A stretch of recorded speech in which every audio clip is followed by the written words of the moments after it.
Okay, guys, we are here ready to start the Elephino Open 2 quarterfinals. I've got the first match will be Shimonohe versus Temugu. I am Elephino.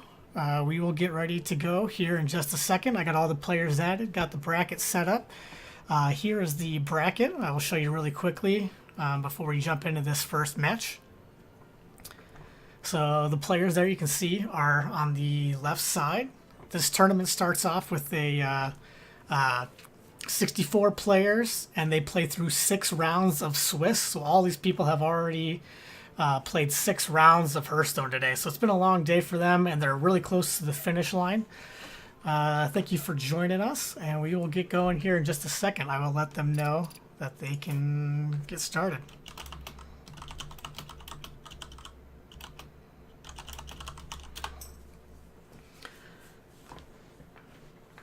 Let's see what all these players did today. Shimonohe and I actually believe it's Shimonohe. I think it's how, I don't know why I've been saying it wrong, but it's Shimonohe, I believe. And Temugu. I'm not sure if I'm pronouncing that right or not. But hopefully they'll forgive me if I'm wrong.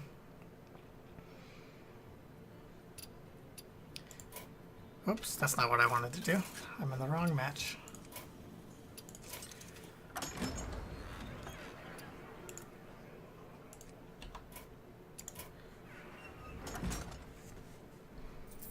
So they're getting started. They're adding each other, preparing to battle. So that's good. As soon as they start, I will spectate, and then you guys will be able to see what's going on. Shimonohe was 4-2, and Temugu was 5-1. So both did extremely well today. Actually, these guys actually were supposed to play each other last round. But Shimonohe had a connection issue, so he received a loss because he was unable to get in time, but he still advanced, and ironically got paired up against the same guy, so he gets a little chance to prove who was really supposed to win that round. But they both advanced here anyway, so no harm, no foul.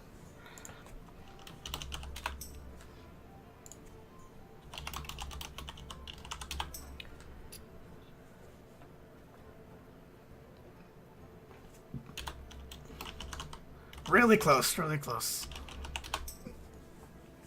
They're about to get started. I told them to wait. They had to hold up for me to get everything sorted out. I had to make the bracket after I found out everybody was in, verify that it was all correct. So I had all of the players hold off for a second, but I just gave them the go-ahead a little bit ago to start. So, oh, here he goes. He is going. So I am going to get in, and then you guys will be able to see. Let me throw it over there.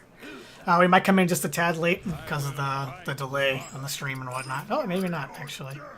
Let me pop up Temugu's cards. There you go. They should be flipping over here for a second for you. There we go. Let me move my cursor out of the way. I have a problem keeping my cursor, not paying attention to where it is, and then it highlights weird things. So I'll throw it over here on the bottom right, behind the Strivewire icon. Oh, might be some interesting things going on down here with that gap. I'm not sure. Sometimes the spectator mode bugs out, so hopefully that doesn't happen. I don't have to back out and come back in, but we'll see what happens. Doing some funny stuff. Yeah, that's weird. Let's see, look at this, like floating cards. We'll see if it fixes itself. It's not really a deal yet. Maybe it'll fix itself. I'll give it some time. But speaking of Strivewire, I'll take this time to thank them. Strivewire is I'm going to have to back out. It's a website, strivewire.com, that does a lot of open tournaments. So if you are into open tournaments or want to get into where these players are at, then you will definitely want to check out that website. Let me go back in. Sorry about that. That happens sometimes. It's just the Hearthstone spectator mode. Not much I can do about that on any level, but hopefully it'll fix. So we're coming in on turn 5, so we missed a lot because of that, unfortunately. But as you can tell, Shimonohe, I was kind of a little scattered brain, but I'm trying to get it together now that I got everything sorted out. Shimonohe is on the bottom playing warrior. As you can tell, the classes are on the left there, so he brought druid, paladin, and warrior. Temugu is on the top with Paladin, and he is going to be playing Druid, Paladin, and Mage for this round. So turn 6, plays the Death Spite. Unfortunately, he's going to have to take a lot of damage from that Loatheb. He swung into it once, which sets it up to die from the Death Rattle of the Death Spite next turn. So he shouldn't have to attack it again directly, but it's still going to be able to attack into him, so he's going to take at least 10 damage from that Loatheb. Ooh, a Mysterious Challenger on 6. He was probably not looking forward to seeing that. One of those is probably... Oh, not too many secrets, though. Only got 2 secrets, had to play 1 from hand, so either he's not running that many or he's got a lot of them in his hand, which is unfortunate for Temugu. So he's going to want to swing and test it out, see if he's got... Yep, there's the Noble Sacrifice, or as it's known affectionately as Get Down, because that's what it says when the guy comes out. The Whirlwind's going to kill the Loatheb. Avenge will probably trigger. Yep, there it goes. He doesn't have Big Aim Hunter. He's going to slam and hopefully draw for an answer. He does have another slam and a bash, so he can clear that off if he wants to. And that last secret could be Competitive Spirit, or it could be Repentance. So those are the 2. It's not Redemption, otherwise the Noble Sacrifice would be back. So it's either Competitive Spirit or Repentance. Well, now there's 2, so we're not sure what that one is. So we'll see what he decides to do. He might War Axe and swing into it and try to get a little bit of a feel for that secret. So now he's going to start with the War Axe, so he feels the same way. So he's going to swing face and see if he gets stopped. He doesn't, so it's not the other Noble Sacrifice. Going to play for Repentance. There it is. So it was Repentance, probably his best one. He wanted to get Repentance. It doesn't really affect much, whether that's a 5-1 or a 5-5 at this point. I doubt he's going to consecrate that side, but I suppose you could. There's not a whole lot of boards that are consecrate worthy against... Oh, I am so sorry. We didn't have the top player's card showing this whole time. Oh, I guess I am. Why are they not turned over?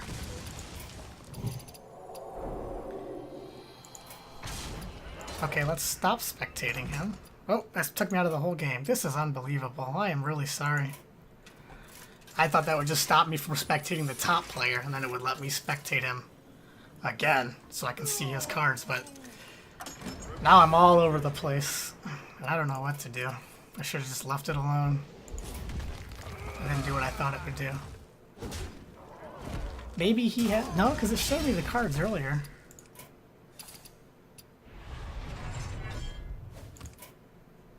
No, I don't want to stop spectating. Mogo has invited you to be a spectator. Okay, well, I don't know. I'll get it sorted out next game, hopefully. But for now, we'll just play like we're Shimonahi, playing the blind. I don't know what that's all about. But as you guys can see, I don't know. Okay, so this Baron Geddon is definitely going to get some value. It's going to drop down almost for sure. You might check to see if he gets a better answer, but I don't see a better answer in his deck. I doubt there's a better answer in his deck, but the Warrior is in a very good position right now to take this. I'm assuming we missed it, but I'm assuming he executed that last Mysterious Challenger. So, but I'm not sure. Oh, he's going to get a little bit of armor from that going off, and that's going to stop... Doesn't have to stop the Tyrion necessarily. It'll probably take the swing, the last swing of the True Silver, because the Baron Geddon obviously got rid of the Divine Shield and brought that down to die to True Silver. But there will still be a 1-2 taunt in there, so it doesn't look like the Tyrion is going to be able to hit anything else, unless he's got to Consecrate, which this wouldn't be a terrible board to Consecrate. As I said earlier, there's not a whole lot of boards Consecrate worthy, and there it goes. It's almost like I know what I'm talking about, even though I don't know how to set up the interface. It lets you see the top cards, apparently. But it's almost like I know what I'm doing a little bit. They're making me look good here as I call cards. Of course, if I was really good, I'd be playing in this tournament and not just casting it, so there's that part. He probably wishes he had 11 mana right about now, or the coin, so he could Despite and rock the boom, but he pretty much has to get rid of that Tyrion. It's going to take a lot of damage, and it gives him the weapon, but obviously if he does not kill it, it's only going to make him take more damage, so he pretty much has to. And he's in a pretty good spot. Even if he gets down, he can still Alex himself, especially since his opponent's already so close to 15. He'll probably definitely hold on to that in case he has to use it defensively. So I would imagine the Dr. Boom's going to come out this turn. Let me see if I can add that. No, I really don't know. I guess right now I can't really tell anyway, but we should be able to see his cards, but some kind of bug. The spectator interface, hopefully Blizzard does a little bit to improve that going forward. Probably not high on their priority list, that's just the spectator function, but it is what it is. Oh, and there's the concede comes out from Temugu. Shimona He will take the first game. So that will send us to our intermission while we get the next game set up. And I'm going to leave that match, and hopefully I can get it to work as planned this time, so where you can see both players. Let me type in my thing to not start a... Please do not start a semifinals match until I say so. Just give him a little bit of heads up, because I do want to be able to cast both semifinals matches, so I don't want somebody to start without me. Unfortunately, that will mean that I have to, that two players will have to wait around while I cast the other one. But I really want to show you guys all of the semifinals matches, and then obviously the finals match as well. So, Justice demands retribution. all right, let me spectate to Mugu so we can see his something. Oh, sorry. Let me get you guys in there. I don't know why I can't see his cards. I really don't. It's saying he's inviting me, but I really do not know. Let me give the warrior his check mark. So there's that for you guys. But I should be able to see his cards. I don't know if I want to back out again and risk. I guess it's still early. Sorry guys, I'm gonna try it. I'm gonna go for it. Sorry for making you miss the beginning. Oh, but now he's gonna be on the bottom. Maybe that's what it had to be. Maybe he has spectator mode off. Let's see if this works. We'll try flipping them. The classes will be wrong, but let's see if it was the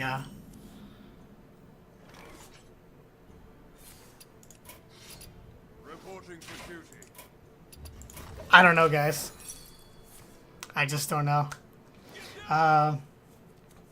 Maybe after this game, I will restart my client, my Battle.net client. But as you can see now, the players are reversed. I was trying something, didn't work, but Shimona He is on the top now from that experiment. But he is the one that won with the warrior, so his classes are on the bottom. I'll fix it next time.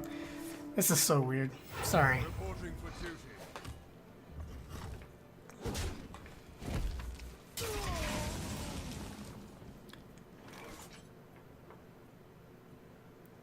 Well, he played the Avenge early and got it to go off, and Shimona He did not really have a great answer for it. He could attack in, kill the taunt, and then Coghammer to put a shield on his guy and then attack face. He could Blessing and then just send 8 damage straight to the face if he really wants to put the pressure on. He could also put a Noble Sacrifice down along with that Blessing if he really wants to, which would help keep that guy alive. I don't think he's too scared of it dying as an 8/7, but it might be, and maybe he'll just want to play that card to get it out of the way. I don't know, did we have another bug? Or is he holding that in his hand? No. Okay. Whew, that was scary. Let me get my cursor out of the way. I don't know what it's doing.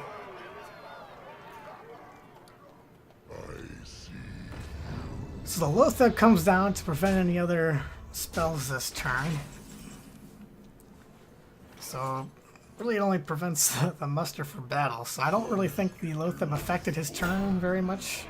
He might have coined the Noble Sacrifice, but I don't think he's too upset about it.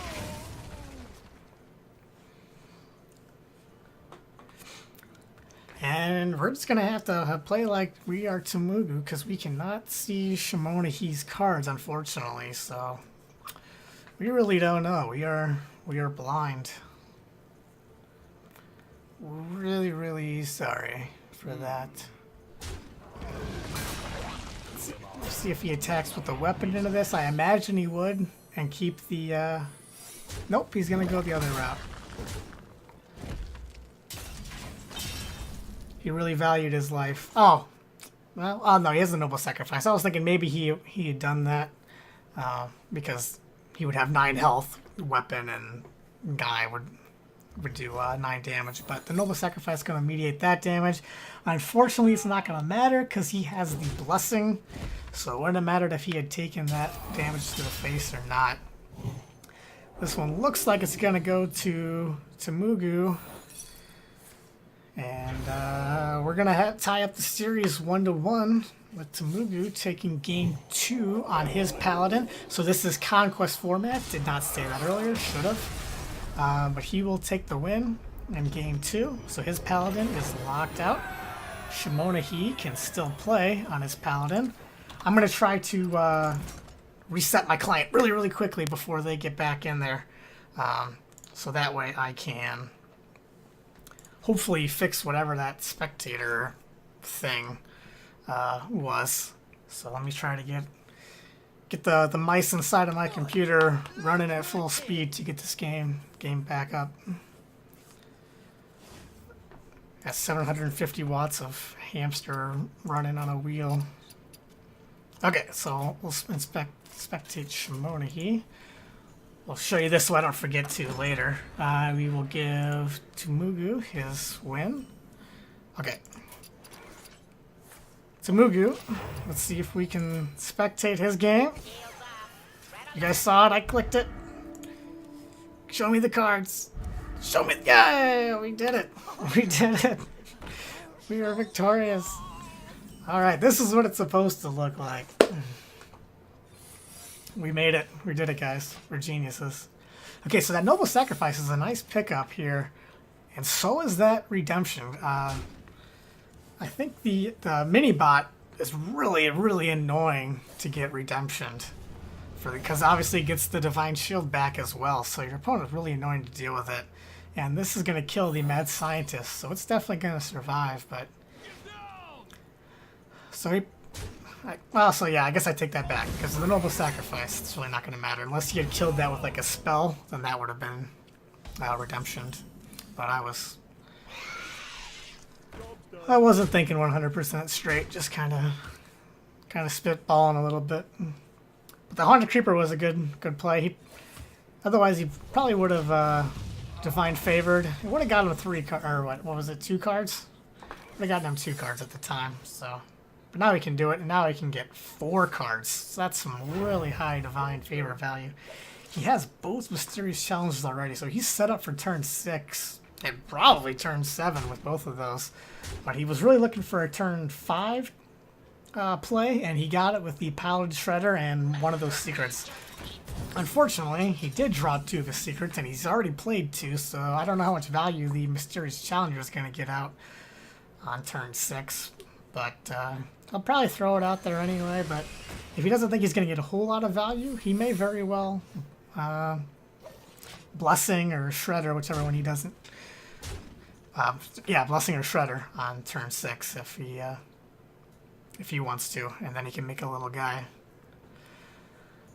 But it does look like Temugu has Freeze Mage, which is gaining a lot of popularity again recently. I've seen a lot of players bring it into big tournaments. And it was actually drawing several bans in tournaments that are able to get banned. People don't want to play against it. It's a very tricky deck, and they try to avoid it if they can.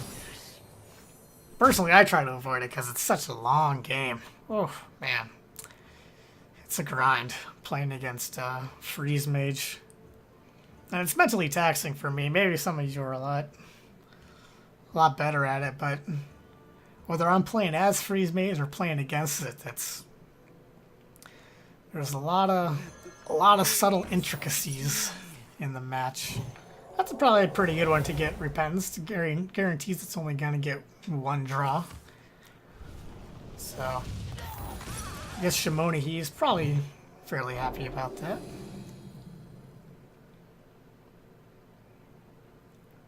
Because the only way he would have been able to kill it with one shot next turn was if he had sunk 9 damage into it. I know he didn't want to do that. So this makes him just kind of leave it there as whatever.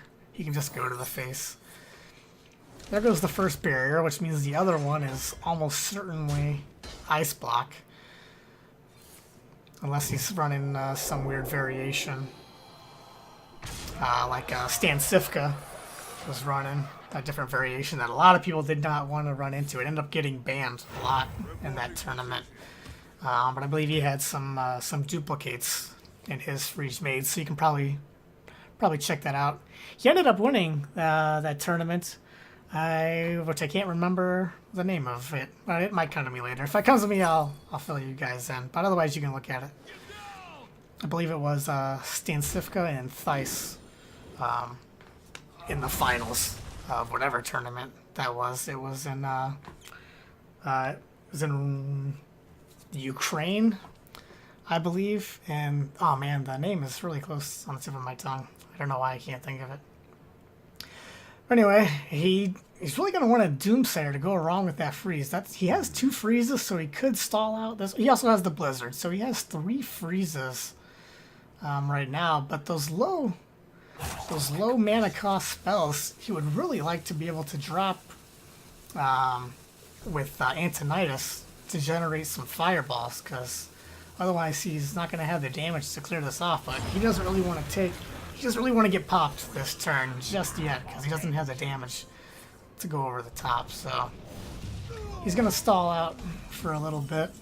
That Lotheb's going to be really big whenever he decides to play that. The Lotheb timing this match is really key, because you want to do it when you know that they want to play a few of their spells, so you can really lock them down and then attack them to the face. So it can be really key to closing out the game when you're playing against Freeze Mage, is timing that Lotheb properly. So I don't think he used it this turn, because it would have locked out Blizzard, but it would not have locked out the Frost Nova.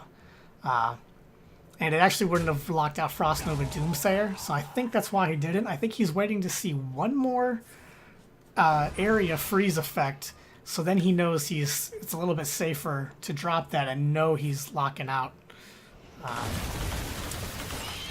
that effect. So here's the Avenge. He wants it to go on. Oh, he nailed the Avenge, because that's one of them that can attack this turn.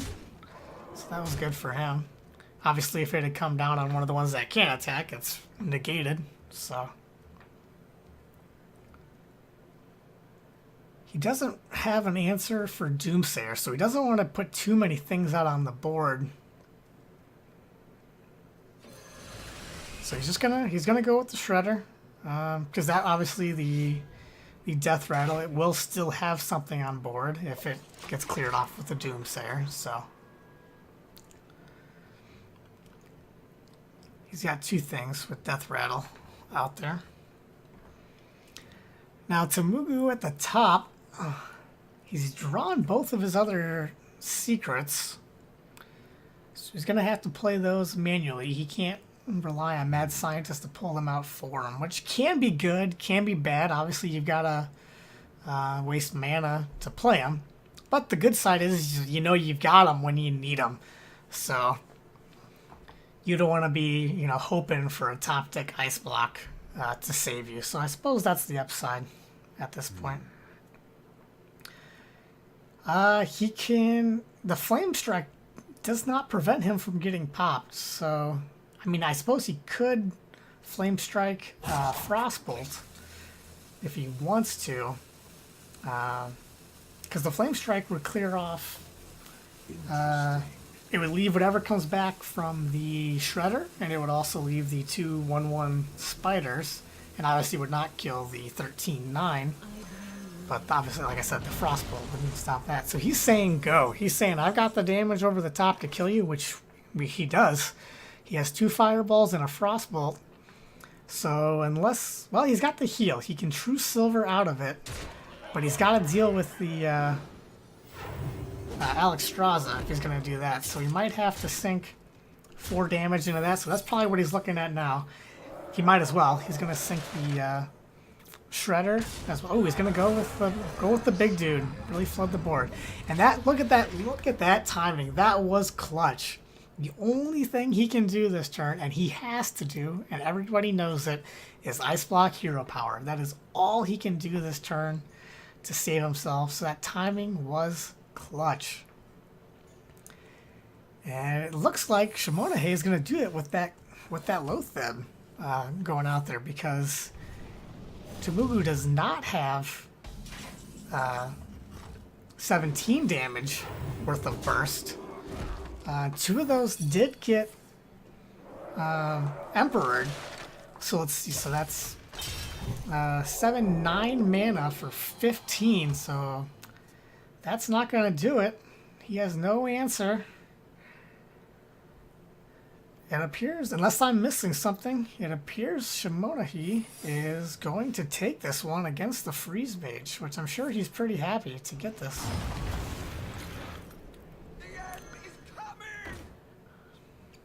Oh, hold the phone. It's not over yet. He did have that freeze effect with the Doomsayer. Because he could muster, but that's obviously going to proc the barrier. So that does save him. That barrier did save him. Now if it had been a spell, obviously that would not have procced the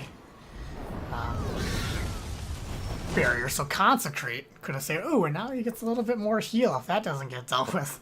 So how much is that? Is that 5? No, wow, I don't know what I was thinking. 3 health to your character. So that's half of a fireball if he doesn't deal with that right now. So he's going to throw that out there. There goes the ping. Well, he might have a whole new ball game, because he does have a little bit more damage with that Ice Lance. So he can, maybe I missed that earlier.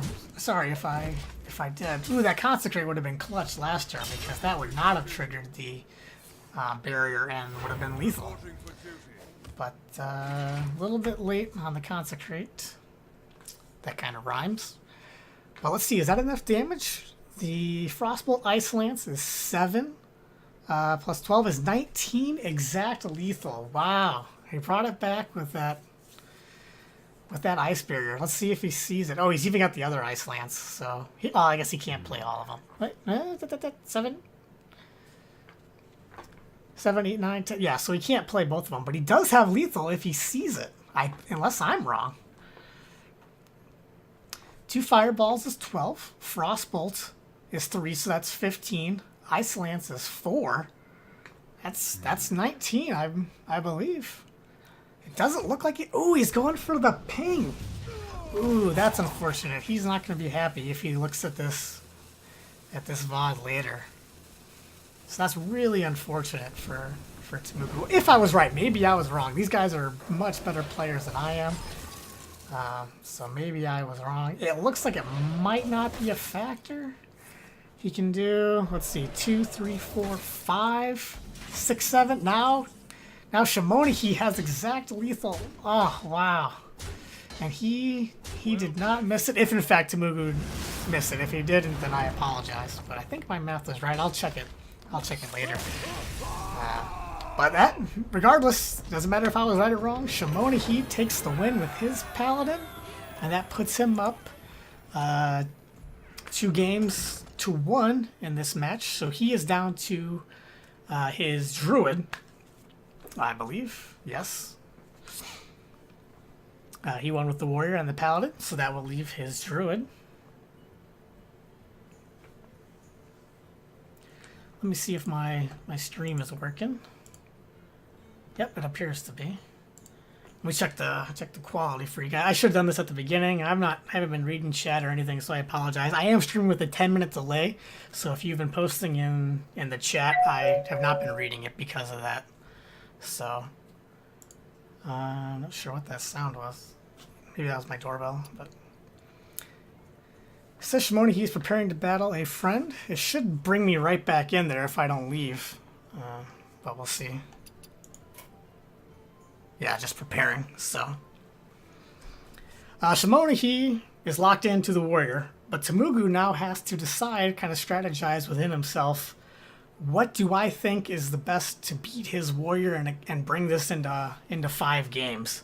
So that's what he's debating on now. So we'll see what he decides to go with.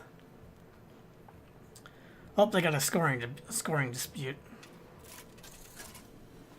Which one was it? Game 1?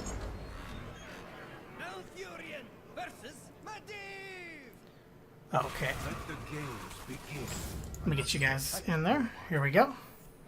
Okay, beautiful. It's already working. So let me give the Paladin, Shimoni, he's Paladin, a win. There we go. And the Warrior won the first match. So Shimoni, he won the first match. So I'm not sure what that dispute was about, but regardless, I think I got it fixed now because I believe it went the Warrior won, and then Temugu's Paladin won, and then Shimoni, he's Paladin won. So I believe the score is right on your screen. Shimoni, he is up 2-1, unless I messed up somewhere, but I think I got it right. Either way, this is game 4, and it is between Shimoni, he's Druid, and Temugu decided to stick with the Freeze Mage. So we'll see. I'm not sure. Not sure off the top of my head who this match favors, you know, if you will. Everybody has their stats on whatnot and their personal preferences on what matches they're favored in. But interesting. So he does decide to turn it into 3-2 rather than going with the charge and getting the damage right away. I assume that's because he didn't want it to get picked off immediately. That's 5. He can do 6 damage to that, so I imagine he's just going to Hero Power Pass. Just do everything he can to the face and Hero Power Pass. So he's probably not too upset by clearing this board. He knows his opponent kind of using a Doomsayer in this fashion is probably okay for Shimoni. I believe Temugu did it to prevent Shimoni from further establishing his board. Turn 3, or 3 mana, would be the Shade turn. So if he did in fact have the Shade or something he wanted to innervate out, I think it was more of instead of just clearing the board, I think it was Temugu wanting to prevent him from establishing any more, as opposed to I want to kill these 3 things on the board, because they're not really that threatening. He just doesn't want it to spiral too quickly out of control. So he's going to go for the Shade and Darnassus as opposed to playing out the Druid of the Claw. Hopefully he draws into something a little bigger. I suppose this does let him play Druid of the Claw and Knife Juggler next turn, if the Aspirant lives. I don't imagine it will. Oh, he's going to go. He wants to get rid of that Shredder. I thought he might have attacked into there and then pinged the Aspirant, but I was wrong. Oh, he wanted to get the Blizzard out, so he wanted to make sure that whatever came out of that Shredder, it would take damage from the Blizzard. So that was his train of thought. I wasn't thinking that far ahead. I'm just kind of talking as they go. But whatever I say is definitely not the guaranteed right play. It's just whatever comes to mind off the top of my head as I'm watching. So Do not take it as whatever I say. Anything else is a misplay, because that is definitely not how I intend it. But let's see what he's got. Oh, Pyroblast in there. That's coming back in Freeze Mage. I think it was dropped a lot for a while. Maybe it was just me. But I think with the Emperor, the emergence of Emperor, I think is when that started to come back. Because people realized if I had that in my hand when I play Emperor, it may not necessarily be a whole turn, whereas before, 10 mana spell was guaranteed to be your entire turn. So, but now that may not be the case. Even if you get one proc off of it, you can, you know, potentially do a Frostbolt alongside it. So that could be a 10 mana, 13 damage turn, which obviously is the equivalent of Fireball ping. So, ooh, he was able to drop that on an empty board, so that's really good for Temugu. So because really forces Shimonihi to kill it out of hand, which is not always easy for them to do. Fight it. Swipe doesn't do it. It'd have to be a swipe hero power. He's gonna try to hit it with a couple of these. He was hoping to hit it with all three, I believe, but who knows? I guess all three really wouldn't have mattered because the hero power could have only brought it down to 1 health. So I guess it didn't matter how many hit it. Maybe he was hoping they all went face in that case.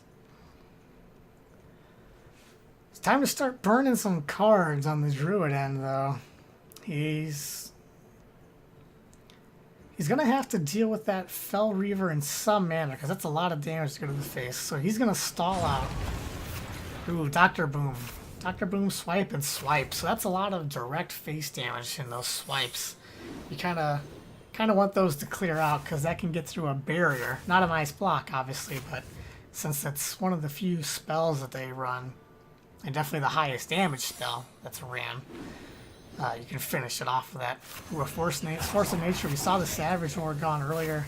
Keeper. So there goes the Silence. The other Savage Roar. Really blowing through the whole deck here. This is the downside of Fell Reaver. It's a strong card, but against Freeze Mage, when they can stall it out and make you... Well, he can clear off that Emperor if he wants to, which he probably will. He doesn't really have any other play. He's still going to get the Juggles, so we'll see where those go. Probably like to be able to... There you go. Hits the Emperor once. Probably like this one to hit the... That doesn't, but he can hero power that one down. It is going to proc the barrier, though, so he's really only going to get -4 damage to the face. Oh, he's going to do it with the... okay, so he's only going to get -6 damage to the face, but it does get one of the barriers out of the way. So let's see what that comes down to. Looks like the mage is in a pretty good position, although he doesn't have any other area effects. He can Frostbolt down that Fell Reaver if he so chooses, which I imagine he will do. That's a lot of damage to take to the face, but he would probably want to... He can't really play anything else, I guess, because obviously, you know, if you know you're going to kill the Fell Reaver, you would play every other card before that to mill as many as you can, but I suppose it didn't matter much in this turn anyway. And I would expect Shimonihi to come out with the concede here. You gotta think he doesn't have realistic expectations of coming back in this game with the Innervate in his hand and the two little dudes on board and his whole deck gone. So I think he'll cut his losses here pretty soon. So there goes the Fireball. Obviously, Temugu knows his whole deck is gone. He's left with the one card in his hand. If he's been watching his cards, he would know that it's probably an Innervate. But so there goes the concede from Shimonihi, unfortunately. So he is the mage is locked out now. And it's going to go to a game 5, so it will, Shimonihi will be back on his Druid. And Temugu is left with his Druid, I believe, if I'm not mistaken. So I think we're going to see a Druid mirror here. And Shimonahi with the aggro Druid, he feels he has the advantage. I was talking to him earlier in his stream. He has a really good stream, so you guys should check that out. If you get a chance sometime, if you see him on, check out his stream, give him a look. Really high quality player. But anyway, on his stream, he was talking about how he feels that this Druid has the advantage in the Druid mirror because of how aggressive it is with the Fel Reavers. So if it's a Druid mirror, if I'm correct that it's a Druid mirror, then he's probably feeling really good. Of course, I don't know what Druid Temugu is running. We haven't seen that yet. So if it's an aggro Druid mirror, then obviously anything can happen. Oh, they're starting. Let me swap over. Let me give the mage his check mark. All right, so the Druid mirror. So here we go. I was correct that it's a Druid mirror. Gonna keep the Fel Reaver. He's got the Darnassus Aspirant, so if that stays alive, then he's got the ramp off of that. He's got the coin, so we can coin out the Darnassus Aspirant. I think it's better than a Wild Growth. I suppose it's only better if it sticks around. But either way, it forces an immediate answer from your opponent, so. And in this match, you can force them to Wrath it, or play their own Wild Growth. So now they got to decide, do they value their own ramp, or they... obviously, he does not have the Wrath, but if he did, he would have to decide if he valued his own Wild Growth versus preventing your opponent's ramp from the Darnassus. So he doesn't have the ramp, doesn't have the Wrath, so he doesn't have an answer to deal with that. So the Aspirant sticks around, allows him to get that shade out. Here comes the Wrath. He drew into it, so he's gonna play that, kill the Aspirant, and probably play his own Aspirant. This almost forces an answer from Shimonahi, so it looks like he's... Is he going to go? Nope, he's going to stick with that. Is he going to unveil the shade? He does unveil the shade. So that draws out the shade, which Temugu is probably happy about. He can play the Azure Grid. I guess he could innervate Hero Power and kill off that shade. Unless he values the innervate for next turn. So now he's got a tough decision, because 6 mana, he's got 2 7-drops in his hand. Does he value killing that shade, which is probably going to run into the Drake?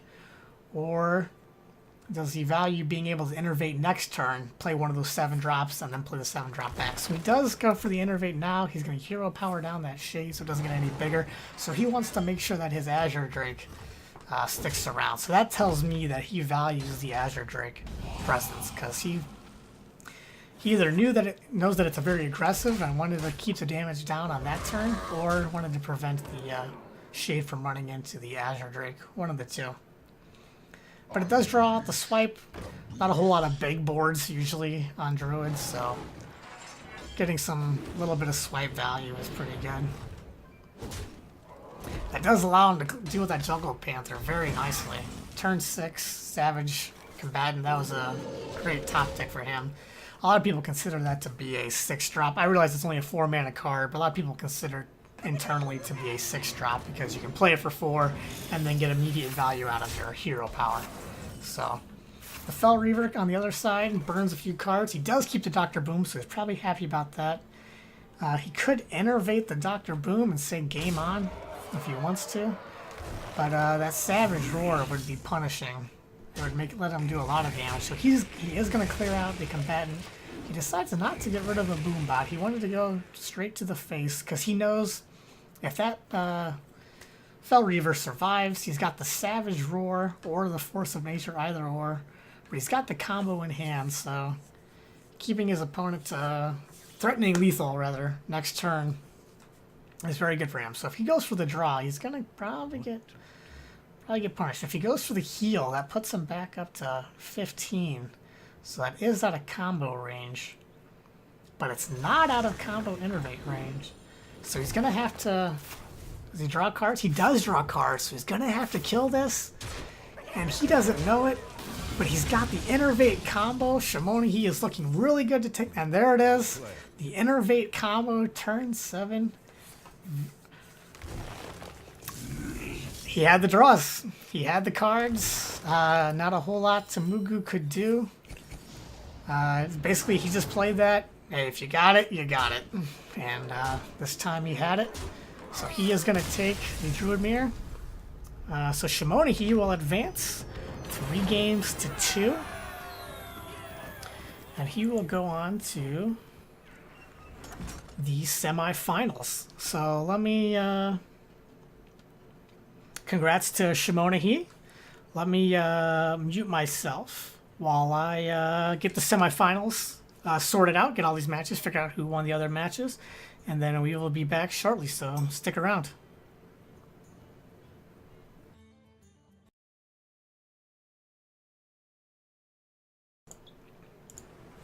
Alright guys, welcome back. I am here with special guest Shimona he, who you actually just saw win his last match, so he's going to help me cast the first semifinals match, which will be between Debra and Unscathed. So yeah, Shimona, hey, what do you think of the tournament so far?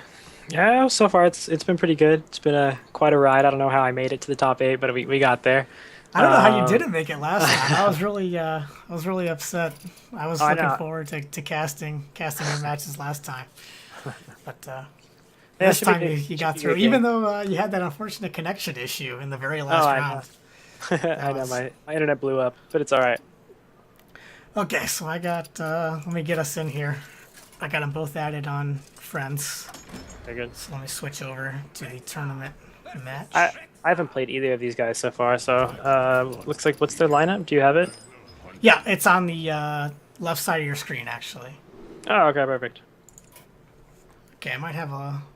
Hopefully I don't have any delay. I am sending the screen to him as well, so I'm not sure if there's any kind of weird. It looks like the cards are moving a little bit slower. I don't know. Whatever. Maybe it's just me. I can probably just spectate them too if I can just add them. Oh no, I think it's fine. It still says my stream quality is excellent, so I just checked it again. So no, I think it's just the screen processing. I don't know. Does it look okay to you? Yeah, looks fine to me. All right, then I'm not worried about it. All right, cool. Okay, so they both went with Hunter. Yeah, it's a pretty solid, because normally for your first match, what you really want to do is you want to find the matchup you think you can beat all 3 of them with. Because if you pick, because I mean it's kind of a throw up, you know, because you don't really know what they're gonna pick. You don't know they have all 3 choices, so Hunter's pretty much a solid pick because it can beat anything in the game. Yeah, very true. Yeah, you can definitely steal a game anywhere. Good point. Ooh, the Glaivezuka without a minion on board. That's unfortunate. He does have another Glaivezuka, but it looks like Unscathed is playing more of like an aggro face smash deck, but Dabra, it looks like he's playing more of a mid range ish, which is unfortunate for him because usually face comes out on top in this lineup. Yeah, Hybrid's been doing really well on the ladder. And I apologize when I said you can see on the left of your screen. I'm showing it on the cast, all the classes on the left side, but obviously you're just looking at the match. So let me go over the classes anyway. Sure. Dabra is brought Druid, Hunter, and Warlock. Okay. And Unscathed brought Hunter, Paladin, and Warlock. So they both have Hunter and Warlock. Dabra has Druid, and Unscathed has Paladin. So that's where they differ. Okay, we'll see what kind of druid it is, because I know most people have been bringing the just basic mid-range druid to this list, but it's been having a lot of problems, at least as I've been seeing. So that could be a weak spot here for him. Sure. Yeah, I actually mentioned that in your match, how going into the last match you had the druid mirror, and I was commenting on how you felt confident in that match because you had the more aggressive Fel Reaver druid that worked out for you. It's my favorite. It's my favorite matchup. I love it. Yeah, that's where you really shine. As long as you can get some draws, I know. Get a little bit of luck, and then obviously the innervate combo on turn 7. It's kind of hard to beat. Yeah, those are some pretty decent draws. But going on in the game, at least, looks like the Glaivezuka's been not even keeping board control for him. He's lost board control, and Freezing Trap put his Wolf Rider back, so it doesn't look too good so far. Yeah, I mean, he had to attack into that Freezing Trap. You got to use it eventually, unless you are running a flare or something. But, right. So he had to get it out of the way. But yeah, really slowed him down. Definitely, and it looks like Dabra is curving out pretty nicely. You got Shredder into Lothab and then Dr. Boom on 6, so, or 7, so it should be pretty brutal. Yeah, that is true. The Shredder coming down on 7, obviously, always good. He doesn't have a way to deal with the Knife Juggler, so he probably wishes he had a 2-attack minion, but... That's true. If he rolls Animal Companion into Ironbeak Owl to try to clear up the board, the Animal Companion could put a lot of pressure on Dabra here for sure. Yeah. So let's see what it gets. All right, well, that's probably the best one for Dabra. But the worst one for Unscathed, yeah. Rarely do you want to see that unless you've got Unleash the Hounds or something coming after you. Good target. He's able to clear that off with just the Glaive Zuka, and then obviously push face again, so... So now here, Unscathed putting on a ton of pressure, and although Dabra has a great curve, he has to break his curve just to try to clear up the board a little bit, and he still has no solid way to deal with the Juggler, so... Yeah, do you think... would you have done the same thing? Would you have kill commanded the same one, or kill commanded the... Well, I mean... You could have developed the bow if you were just going to kill the Juggler, because both of them remove a lot of damage off the board, but removing the Juggler is probably safer unless you're worried about Unleash, but you can't play around everything, so... Sure, yeah. I probably would have preferred the bow play, but especially since he had a lot of life to work with at the time. Right. So you want to use it while you have it instead, because now he has to develop the bow anyway to take out the Juggler. But lucky for him, his opponent didn't have any extra minions to get the bonus damage, so... Yeah, it's a good point. Yeah. Because if he had Unleash into both of those spiders, he would have, proc both of those, potentially killed both spiders with just the juggles, and then sent, 6 damage face again. So. Yeah, that's true. But if he did kill the Juggler and he used Unleash, then the Unleash would be 2-1s instead of 1-1s. Because the Leok would still be alive, so... True. So, I mean, I guess damned if you do, damned if you don't. Who knows what the right play was. In this case, it doesn't really matter, though. Unscathed just pretty much has to assume that his opponent can't kill him from hand, and he just has to Wolf Rider Hero Power face, next turn Quick Shot Kill Command face. Yeah. But if he does that, I think how much damage is that? 6-8, so leave his opponent at 5. Yeah, his opponent would just lose. Yeah, I think Unscathed is in a good position right now, because... unless he drops that Lothab. But he has... I think he still wins. Yeah, he does. He has 5 damage from just Bow Hero Power, so... Yeah. Oh, he traded with wow, surprising. See, now this... Nope, still doesn't matter. He won. Well, I mean, I see why he did it, but I think it was 3 damage either way. It's because the reason he did it is because he doesn't want to get Kill Command Quick Shotted. Ah, there you go. That's why you're a much better player than I am. Eliminating the beast synergy from anything. Exactly. Because now... Yeah. Potentially Houndmaster, would have spoiled his day, so... Yeah, that's true. There's a couple different reasons. And here he just had to Unleash for 1 to try to stay in the game and turn longer. But it's not going to matter. He's got the Kill Command Quick Shot. Yeah. As I said at the beginning of the game, the aggressive hunter tends to pull the win out in this more often than not, because of scenarios like this where the mid range wants to just play on curve 4, 5, 6, 7, but they can't play on curve because they have to deal with the massive amounts of leper gnomes. Yeah. Yeah, it's really hard, and whichever hunter is more aggressive usually wins that match. Any kind of hunter mirror. Well, we'll see if he sticks with his mid-range hunter, if he feels confident with that, or if he switches to... nope, he's sticking with the hunter, and it looks like Unscathed is bringing Paladin. I will fight with honor. Okay. Whoa! Look at this. Have you seen this list? No, this is the first time I've seen them play. I just see like the results and all the thing, but I didn't get to watch it. I don't get to watch any of the matches in the Swiss. So look at this, dude. This is full at Warhorse Trader. Warhorse Trader. Yeah, that's so it's definitely the aggro what is Paladin happening with the Divine Favor. So Divine Favor usually doesn't get a whole lot of value against Hunter, but it is mid range, so it might get a little bit more. He's got the double 1s drops for the coin, so that's a really strong start. Yeah, and then if even just hero powering on 2 seems weak to Dabra, but with Warhorse Train in your hand, it's not even weak. You can just drop that on 3, and then it's a 2-1 now. And he's got a...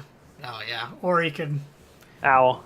Yeah, The exactly. I mean, he's got a lot of answers. That's a good owl target for sure. oh yeah, that's the only owl target. Oh yeah, that's true. Against Hunter, really, I guess. Yeah, the only other thing you even want to owl maybe is a shredder or what's it called? High Vein. Yeah. But we're going face with this deck. We don't trade here. Yeah, No. yeah. Smork, Yeah. smork. We don't. You can trade into us if you want, but we know where that's going. We're gonna force you to make the trade somewhere. Yeah, definitely. All right, so we got an animal companion here. Ooh, it's probably not a bad one with the more mid-range deck that he has. So now he can kill one of those 2/1s, and he doesn't have a good way to get through it. It's true. Let's see what he draws. I wonder if he's running a Blessing of Champion, that 3+3 attack plus Divine Shield. Ah, yeah. He may very well be. It looks like here though you kind of just have to Leopard Gnome Hero Power, right? Because Yeah, you don't yeah. want to throw away Warhorse Trainer. I probably wouldn't even attack into it unless you're afraid of Unleash. That would be the That's only reason too. Well, now you have to think about it though, because he's trying to get value off his Divine Favor at this point in the game, right? Sure. So if you just throw away Warhorse Trainer, which is a terrible card, Yeah. and Yeah.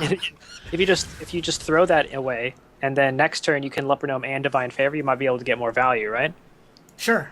Yeah. So that wouldn't be a bad thing to think about, because like you go into turn 4, luckily he has Consecrate, but if he didn't, Yeah. Right. he wouldn't have a play, and then you'd be lacking an extra card for Divine Favor. But it looks like this Consecrate's going to do some work here.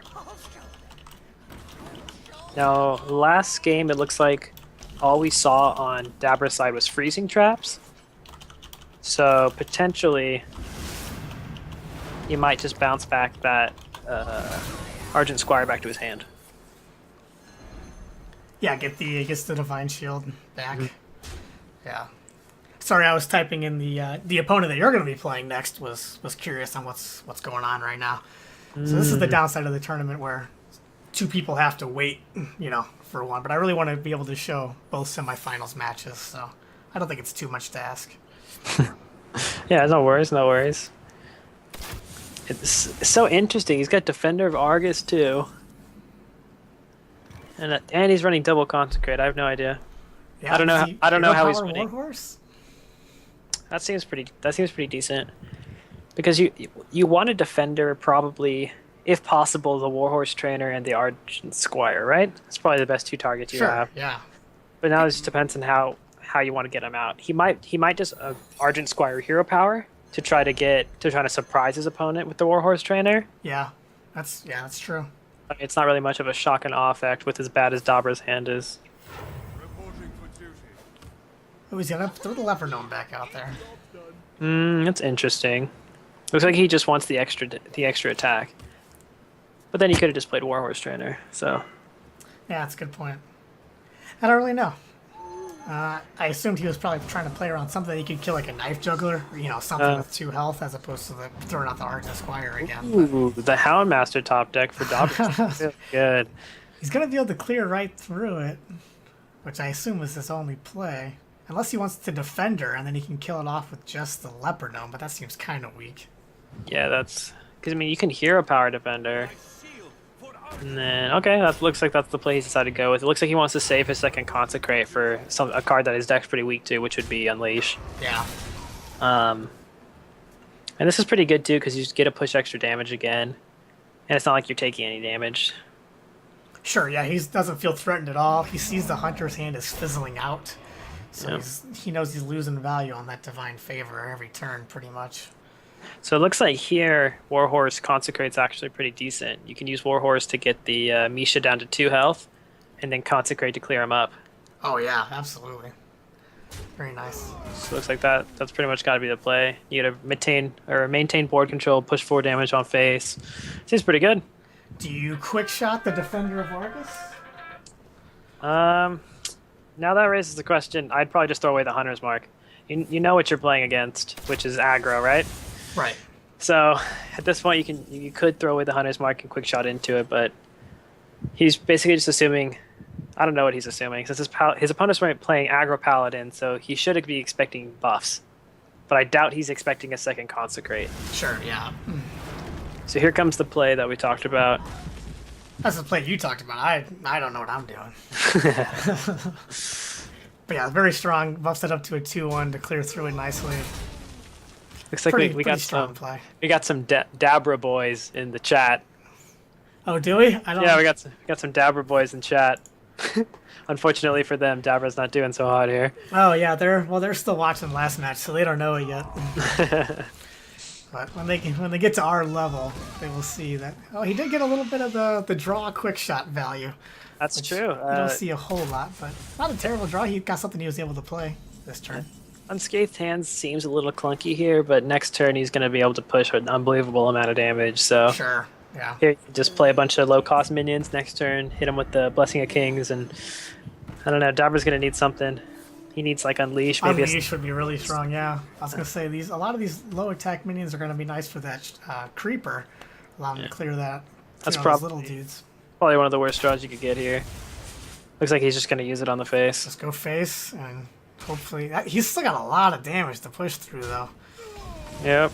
That's a lot of damage, and he's gonna start taking it a lot really quickly. He can play everything but the Divine Favor right now, which I think is really the only play. He's not too afraid to top deck Unleash. I know, especially when you have a 5/5 Ardent Squire on the board. Yeah, I mean, he's like, well, I'm gonna kill you before you kill me with that 6 damage or 7 damage you can do next turn. You're gonna have to trade into those even if you get the Unleash. So, which he didn't. He got another kill command, which is more burst damage, but it's not gonna do enough. He's gonna have to run that creeper in and kill command it. Now he's just gonna do the concede. I'd say at this point you just got to give up. You got to move on to the next game. That's an interesting deck from Unscathed that absolutely crushed him. It just slaughtered Debra. Yeah, he put the pressure on, and the Hunter fizzled out. Yeah, see, that's one of the problems with mid-ranged Hunter. Is even though it's really good against other mid-range decks like Druid and Warrior, and even like the late game decks, Sure. it fizzles out against other aggro decks. Like as we've seen, Unscathed entire lineup seems just to be aggro. So this wouldn't surprise me if he was playing Zoo here too. Yeah, Oh, no. yeah. Well, whoa, it looks more like a handlock. Yeah. Definitely with the Shadow Flame. I don't see how this is, unless you've got the only 3 cards that are not Zoo related in his deck. But yeah, that makes sense, because like in Conquest format, you generally want to play the same kind of decks, because that way all 3 of your decks kind of target one type of deck. Is that what you usually do, or? Yeah, that's normally best, because when you're in Conquest is a strange format that it's starting to fizzle out a little bit because people are getting tired of it. We've been seeing a lot more like Last Man Standing and things like that, because in Conquest formats a lot of times you want to think of 1 or 2 decks that you think you're going to be seeing a lot of, and you just want to build all 3 of your classes to slaughter those 2 decks. Yeah.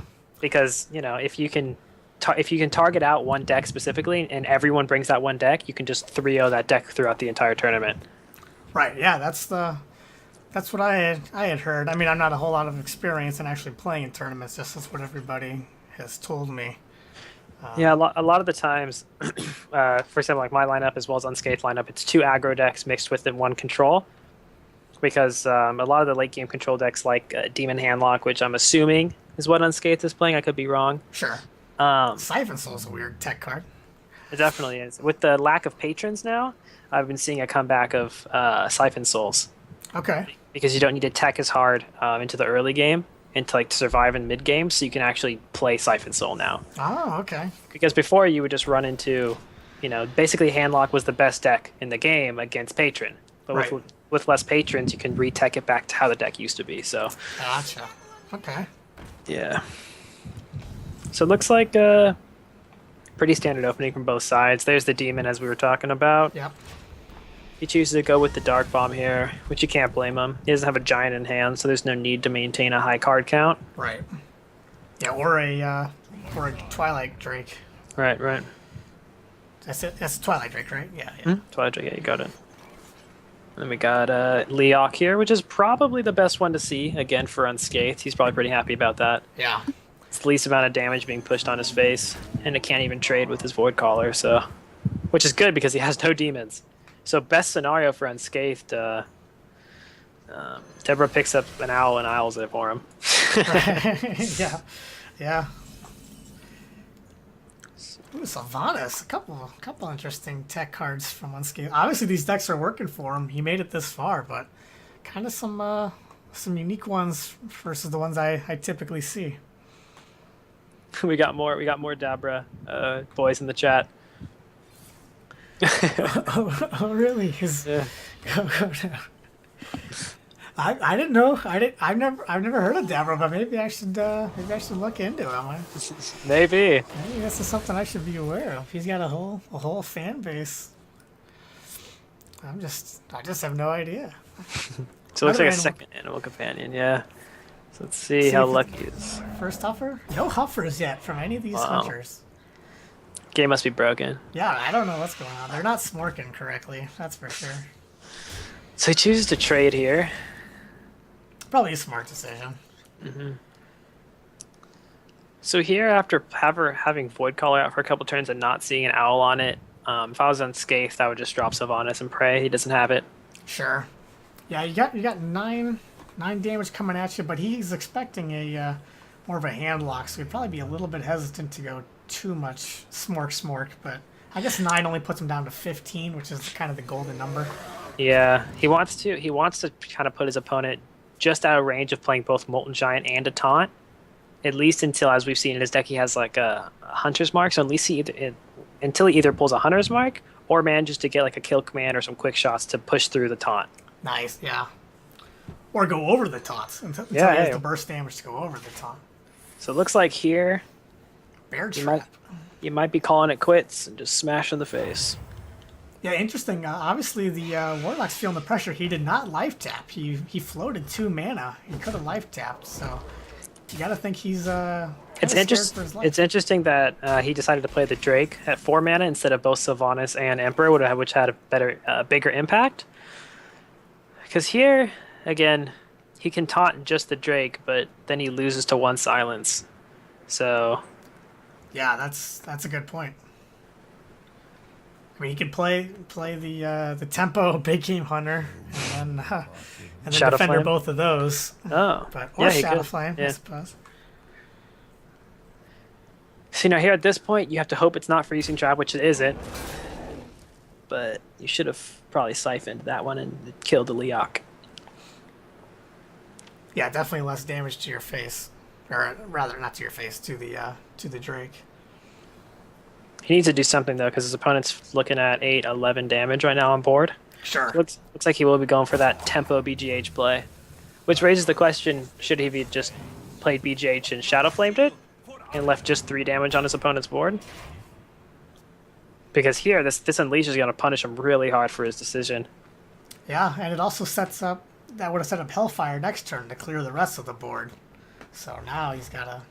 His opponent looks to be 2 damage off lethal right now, unless he does it like this.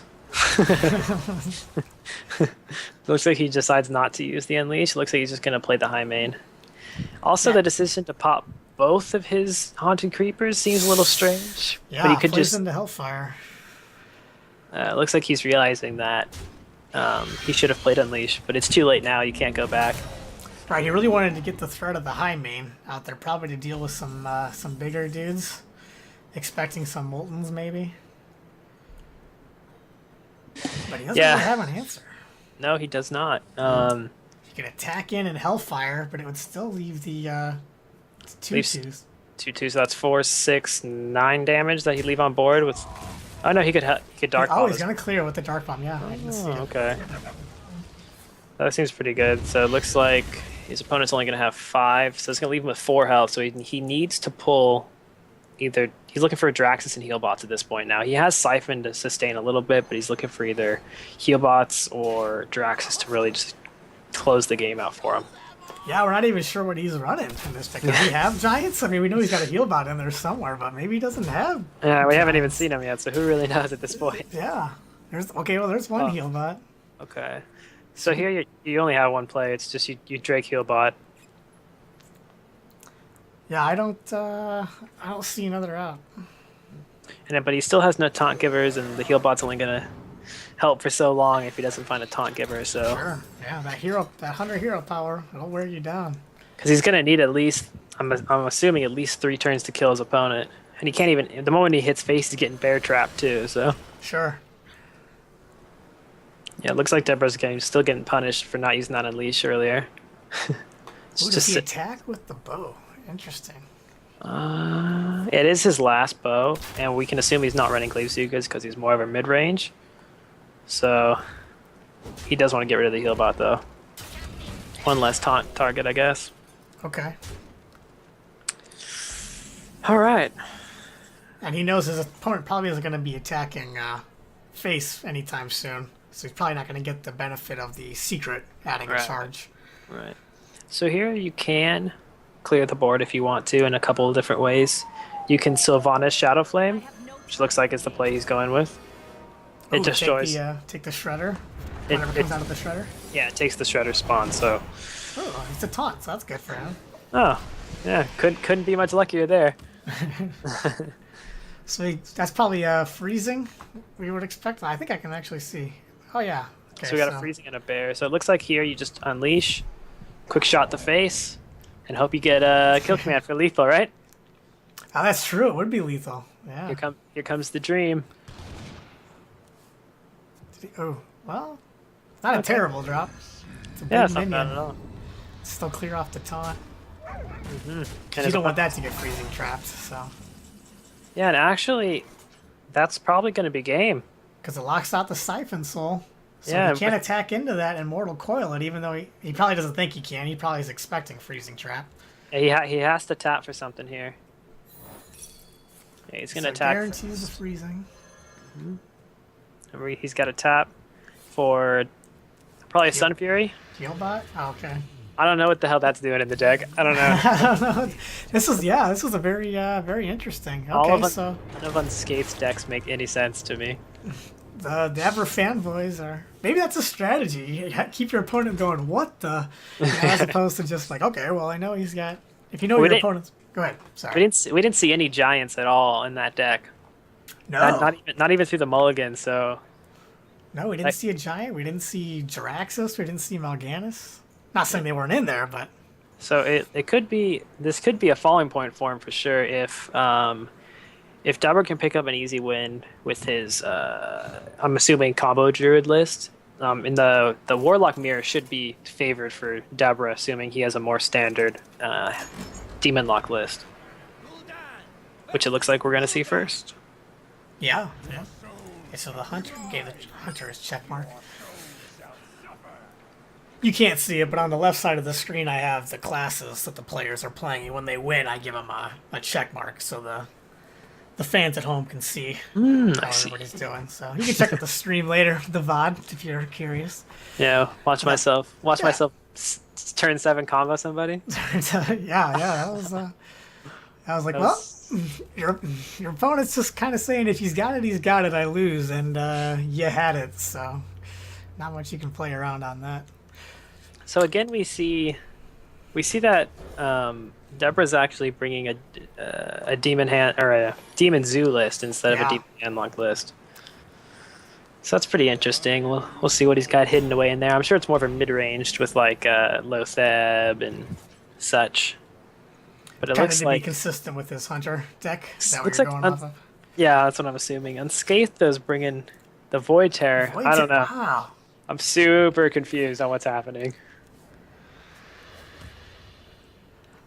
Zulok's been gaining popularity again, though. It seems a lot of people are. Again with the patron nerfs. Sure. It actually opens up Zulok's, late game to actually be able to out-sustain the new patron now.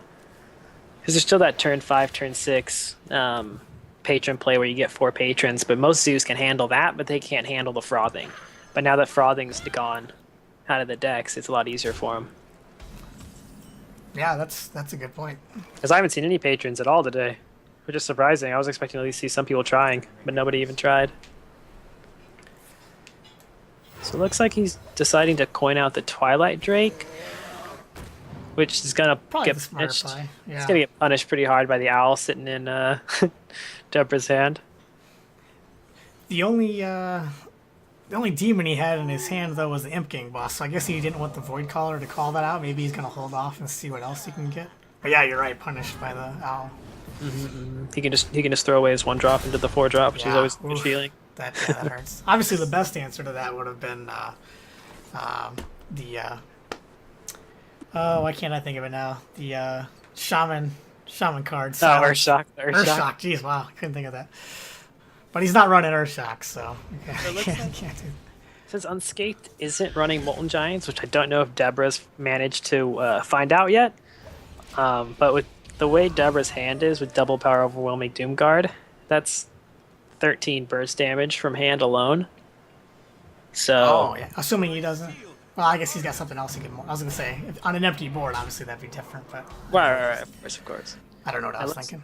It looks like with as sticky as Deborah's board is looking right now, he's not going to have an empty board for quite a while. So Oh, for sure. I would assume that this is probably going to be a pretty short game because Unscathed is looking like he's going to be playing one threat a turn, but at least this game he has Taunt Givers. Last game he didn't.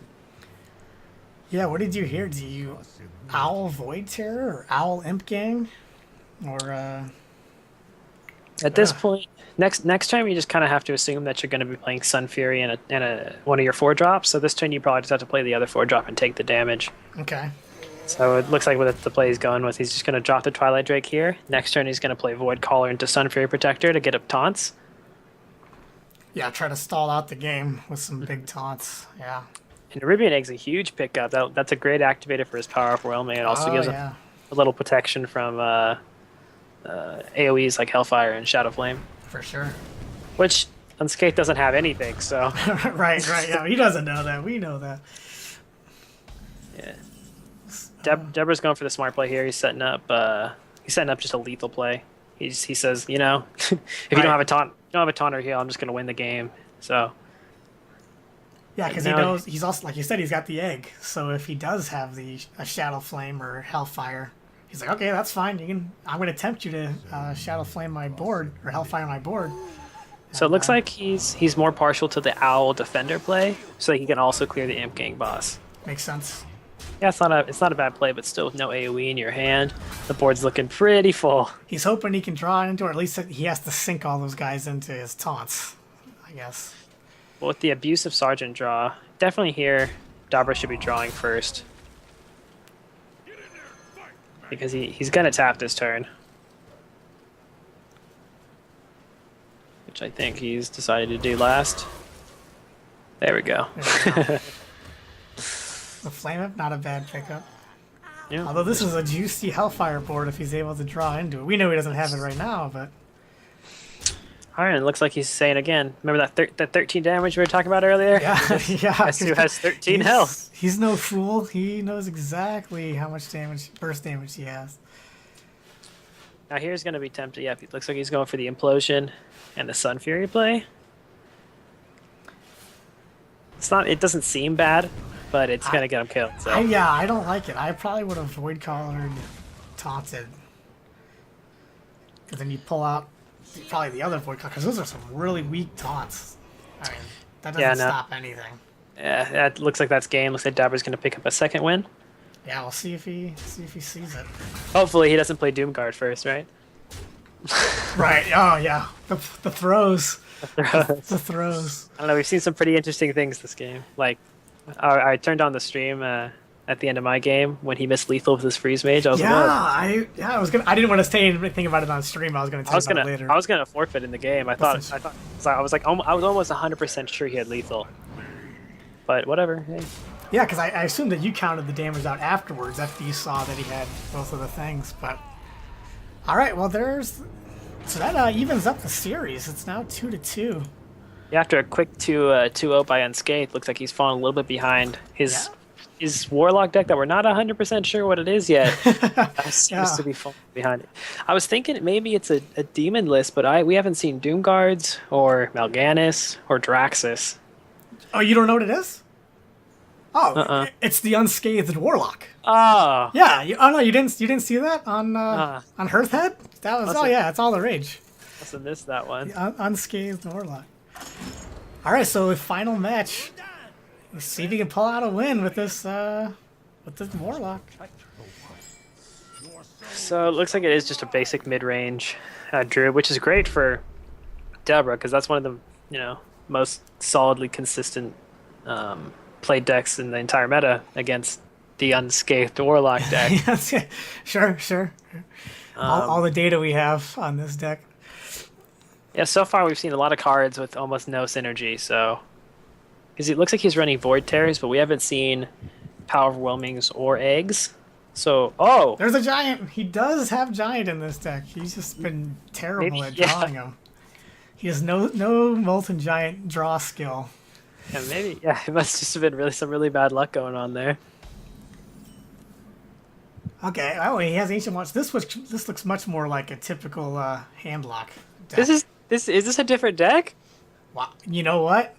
I don't. I hope it's not. No. Hope We it's saw not. There's... we saw the Void Terror, so we know it's in there. we know it's the unscathed deck, but it looks like some of the good stuff was just hiding at the bottom. Yeah, apparently. However, it looks like Dude, he can silence his own guy to kill that. See, in situations like this, in which a lot of Druid players' decisions differ, is do I play this and assume he doesn't have anything? Because Right. with Unscathed playing a turn 2 Ancient Watcher, like the only reason you do that against, classes like Druid who don't even have aggro really most of the time is if you have Owl in your hand, right? So Yeah. No, that does make sense, but I'm not to the level that I would think about that as an opponent. But see, normally Yeah. I would play Darnassus Aspirant too if I didn't have Wild Growth in my hand. Now, Wild Growth kind of opens up more possibilities, and it can't get countered. So, for example, here he'd be able to coin out either Druid of the Claw or Azure Drake, but instead he's forced to use his Innervate to get it out. true. Yeah. You really have. That's a really big threat. You have to kill the Darnassus Aspirant if you can, in most situations. Looks like Unscathed here. Yeah, it's a nice easy clear on that Druid of the Claw, but doesn't really have a follow-up, so he's just probably going to tap and hope he draws. But that makes it a little bit better. He can keep the Owl if he wants to, but I don't think he does. I think you trade in. You probably want to hold that Dark Bomb and just use it. Use Dark Bomb Mortal Coil or Dark Bomb Hellfire Coil later to clear board up. Sure. Or the old Dark Bomb face so you can play your own Molten Giant. Yeah, that's always good, right? That's all classic. The classic Dark Bomb face double Molten Giant taunt. Oldest trick in the book. If he even has 2 Molten Giants, let's not Right, put, yeah. Let's not get shit. to it. And that he draws into his taunts. We'll see if he's good at that. Looks like he's trying to debate on whether or not he wants to. Looks like he. Yep, it looks like he's just gonna pass here, which Yeah, is good. Play a little Nah. slow. Looks like we got a coin Drake turn. Because all you save is that 2/1, which dies to hero power, right? So I mean, it's not really a big threat to leave up on the board. Again, Unscathed doesn't have a clean play here, so he's probably just gonna hero power Dark He's Bomb. got the Dark Bomb Mortal Coil Bomb you talked about. So good thing he kept that, gives him a clear, and lets him draw another card with hero power. There's the heal bot that we know is in the deck. So now he's probably feeling a little bit. Oh, so he drew that heal bot, so he probably felt a little bit safer tapping, and then tapped into the other heal bot. So Definitely. One thing you got to be careful about when playing against Druid is you can't overtap because leaving 1 minion on their board, they have about 20 damage. So sure, yeah. now we're not sure if Deborah is running combo or not. We don't see any pieces yet in his hand, but we can only assume. Oh yeah, I don't know any deck that doesn't run combo. So it looks like just dropping the Emperor on turn 6 can't go wrong with it. Sure, forces an answer. Easy swipe turn for Deborah though. Swipe hero power. Oh no, obviously the Azure Drake. I'm just a step behind. Yep. But he does hero power anyway. So that's what I meant. It's interesting he chooses to hero power over using the Wild Growth at this point in game. Oh yeah. I guess he figures he's gonna drop the Ancient of War anyway on turn 7, so it doesn't really change much. Yeah, it looks like he just wants to hold it out for late game. Again, though, Unscathed not looking like he's got much to do. He can let's see, heal bot Imp Gang or get the Sylvanas out there because he knows his opponent maybe wants to play a 5 attack like the Ancient of War. He knows it's more of a mid range, so Yeah, that's true. definitely deters that coming out. All right, so it looks like he's going to drop Sylvanas and Imp Gang Boss here. Now this opens up a lot of options for Deborah. He can silence Sylvanas, Sure. Wrath the Imp Gang Boss, hero power and kill Sylvanas, he doesn't even actually need to use Keeper here, really. He could just Wrath the Imp Gang boss and then run his Drake in and Hero Power and it would just die. He could just leave just a 1/1 on board and develop a Shredder. Yeah, that's probably a better play because you could keep the silences for the big taunts if you're. But obviously, you haven't seen any kind of giant. If That's you're right. Dabra, so That's you true. probably don't expect them. Yeah, it's true. Dabra's probably. I mean, but if anything, it's like he knows that there's Twilight Drakes and Void Callers. So he didn't Wrath. He ran the Drake into it. Interesting. So that was a definitely a different play than we Yeah, he talked didn't- about. But Since he decided not to Wild Growth last turn, he didn't have the extra mana to actually do the play that I was talking about. okay. He ended So up you needing were- that. Yeah, You made the play I was last turn. You were a step ahead of all of us. I was too far. I was too far ahead. Yeah, we can't even hang. So it looks like just a Hellfire Immortal Coil play. Not a bad play. Unscated's probably feeling really scared right now because he's getting pretty low, which is what he's He's going gonna to have start. to probably drop that heal bot. Yep. On the board. Probably feels pretty good. Yeah, it's not bad. He's got decent control, and Unscathed again being 1 mana off a decent play here. Having to use the second keeper. Oh yeah, that hurts. Yeah. Because we know he has Molten with the taunt. So that clears up those answers. Yeah, luckily, Dabra's been holding that BGH in his hand since turn 1, so Good call. Good call. He does have an answer. here comes the confusing Void Terror. Yeah, does he go face with that first or clear off the Shredder if he's gonna Void Terror? At this point, you probably just draw. Yeah, you tap Okay. to draw. Ancient Watcher's a good pickup because now you can go Molten, Ancient Watcher, Sun Fury. Sure. He'd Yeah. probably even drop the Ancient Watcher now because I doubt your opponent's gonna deal with it. Unless they think have we're a gonna- really good answer, they just leave it. You think we're going to see Ancient Watcher, Void Terror, Sun Fury Protector, the 7/9? Or the 7/8? The Dream, the Big Game Hunter. Wow, big that would game- bait out the Big Game Hunter so you can drop your Molten a little safer. But I think you gotta. Oh my god, it's happening. No, attack first. Attack first. Save yourself. At least go face with it. This is such a terrible idea. At least go. Here it comes. Here it comes. We'll see if it pays off. my Oh, he's God. just gonna do. He's gonna leave the. Oh, this play's actually pretty good because it gives you a 6/6 and a 4/5 taunt. Yeah, there you go. Man, And you were worried. I I was- never lost faith. I was worried that the 7/8 was coming out. And you were worried. Okay, this isn't too bad. He knows that Dabra has no more silences, so it looks like he's just looking to abuse that factor. Yeah, definitely. Because Now, nothing trades cleanly with it with that Shredder. These last couple of turns, Dabra's actually been off 1 mana, being able to play one of his 7 drops and use a Hero Power or Wrath. But he's finally up there now, so he can drop both a 7 drop as well as Wrath this turn. It looks like we got a second Frostwolf Grunt. You're not wrong. Yeah, that's come out twice in the last 2 matches. He looks like he's trying to dig, trying to get to the.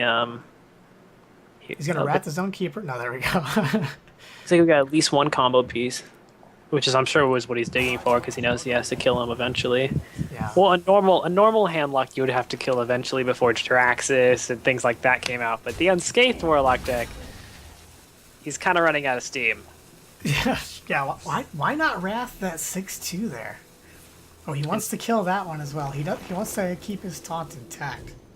Okay, so it looks like he was just trying to go around the Ancient Watcher, leave it alone for now. But now this kind of baits out, especially with that draw, just a basic Siphon Soul Implosion turn.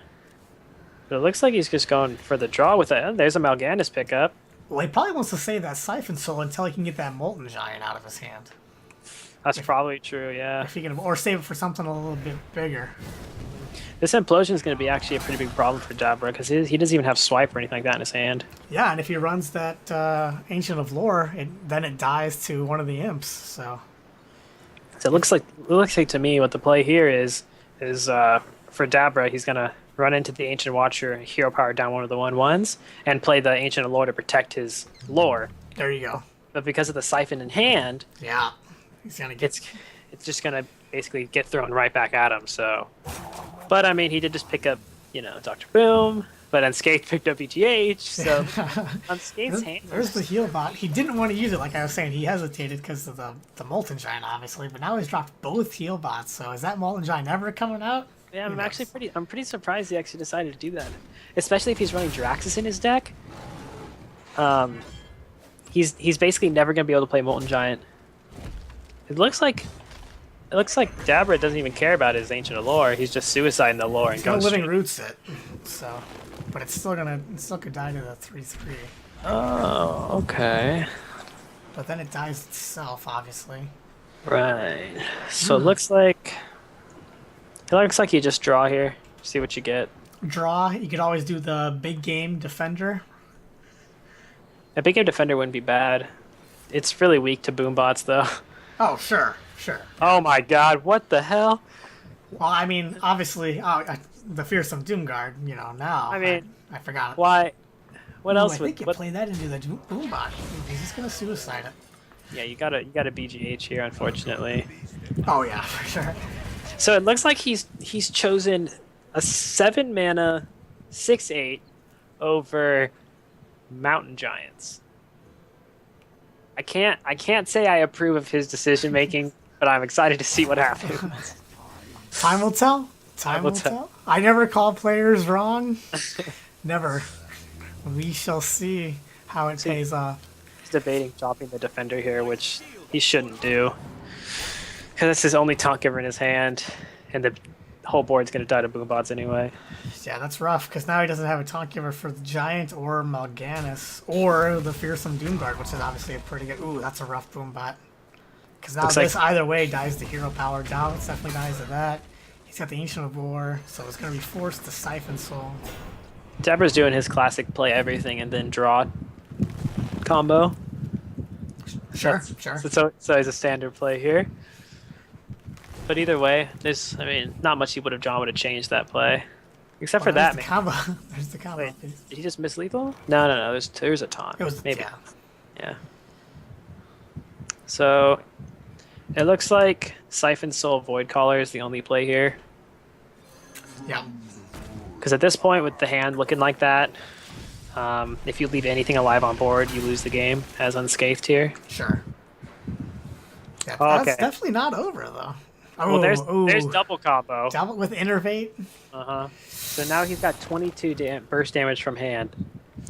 And if a single minion lives, the game's over. So, And Ooh. here's the Shredder. better. Well, he's probably gonna pull that out with the Mal'Ganis. That's what I mean. That's probably what I would do. See, he needs Mal'Ganis out here, but because of the BGH in hand, it's only going to give him an extra turn. Ooh, and now you gotta play that Drake first. Or no, that's not it. I don't know what I was thinking. He's gotta play the Doomguard first, obviously, if he wants to pull out the Mal'Ganis. But yeah, you're right. Punished by the. So it really only buys you a turn.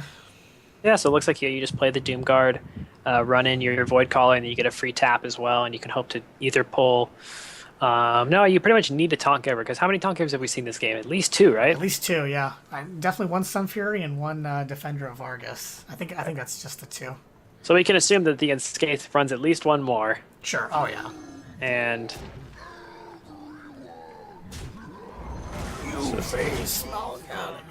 Sorry. Had to be done. Okay, so he gets his free tap. Again, just another Void Caller, it's not going to help. Oh, and the lore pickup is amazing.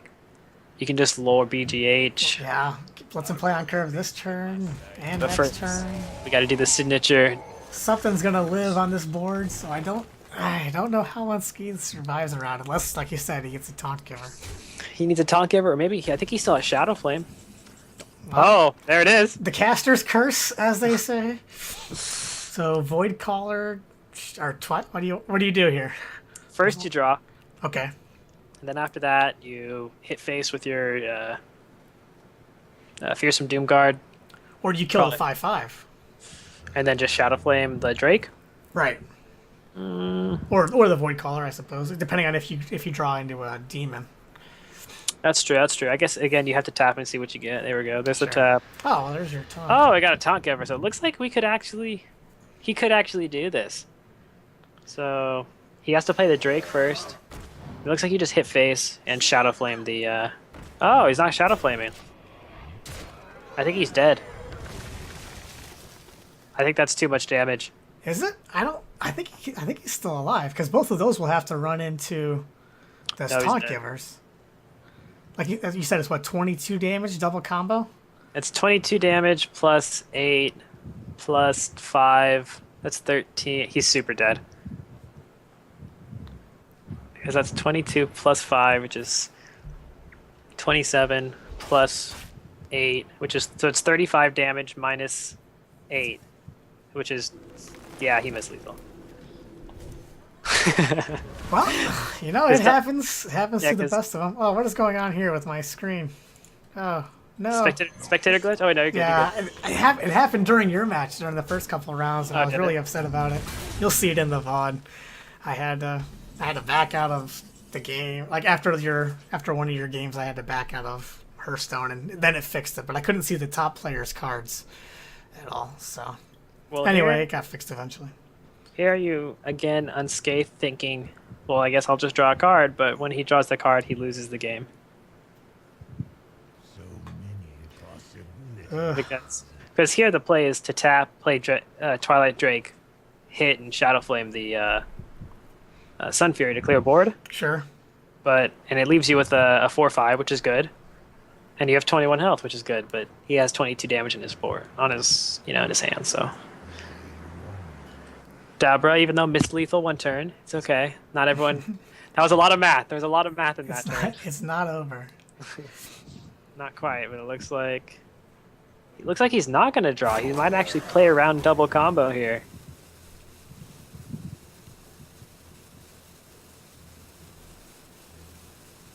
Well, hold on. He's gonna Shadow Flame that. Interesting. Interesting.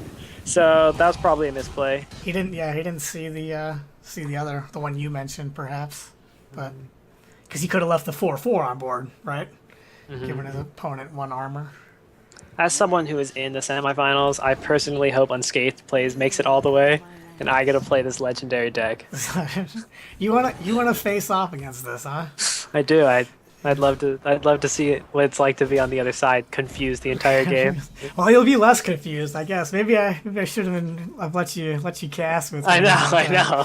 I was like, is that cheating? Ah, it's only, who cares? It'll be fine. What could go wrong?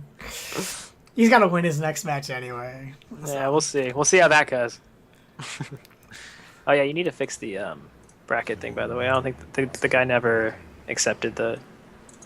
Oh, for yours? Yeah. I'm on it.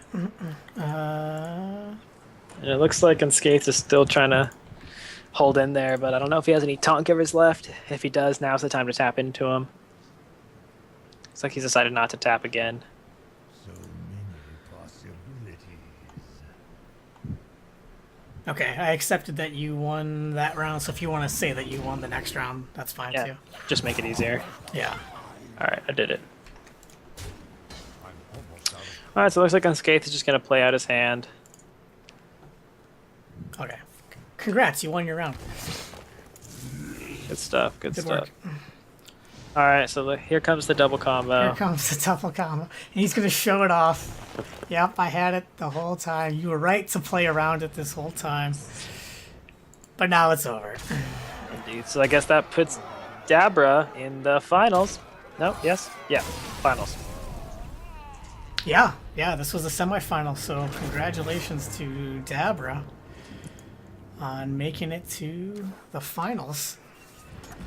So we will say farewell to Shimona He for now. I'll wish him good luck in his semifinals rounds, which we'll be casting now.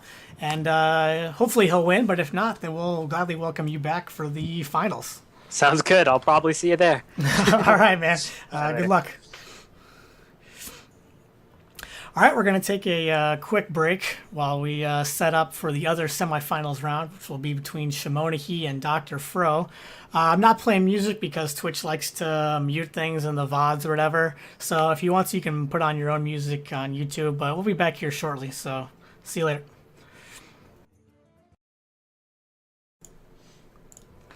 Okay, guys, we are back, getting ready to start the second semifinals round between Shimonihi and Dr. Fro, as you can see on your screen there.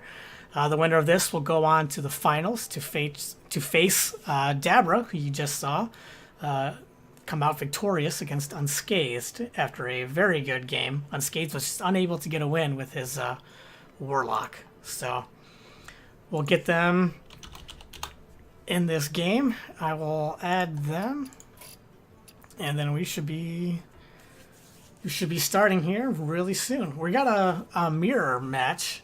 They both brought Druid, Paladin, and Warrior, so they both think those are the way to go, and obviously it's gotten them this far, so who's to argue?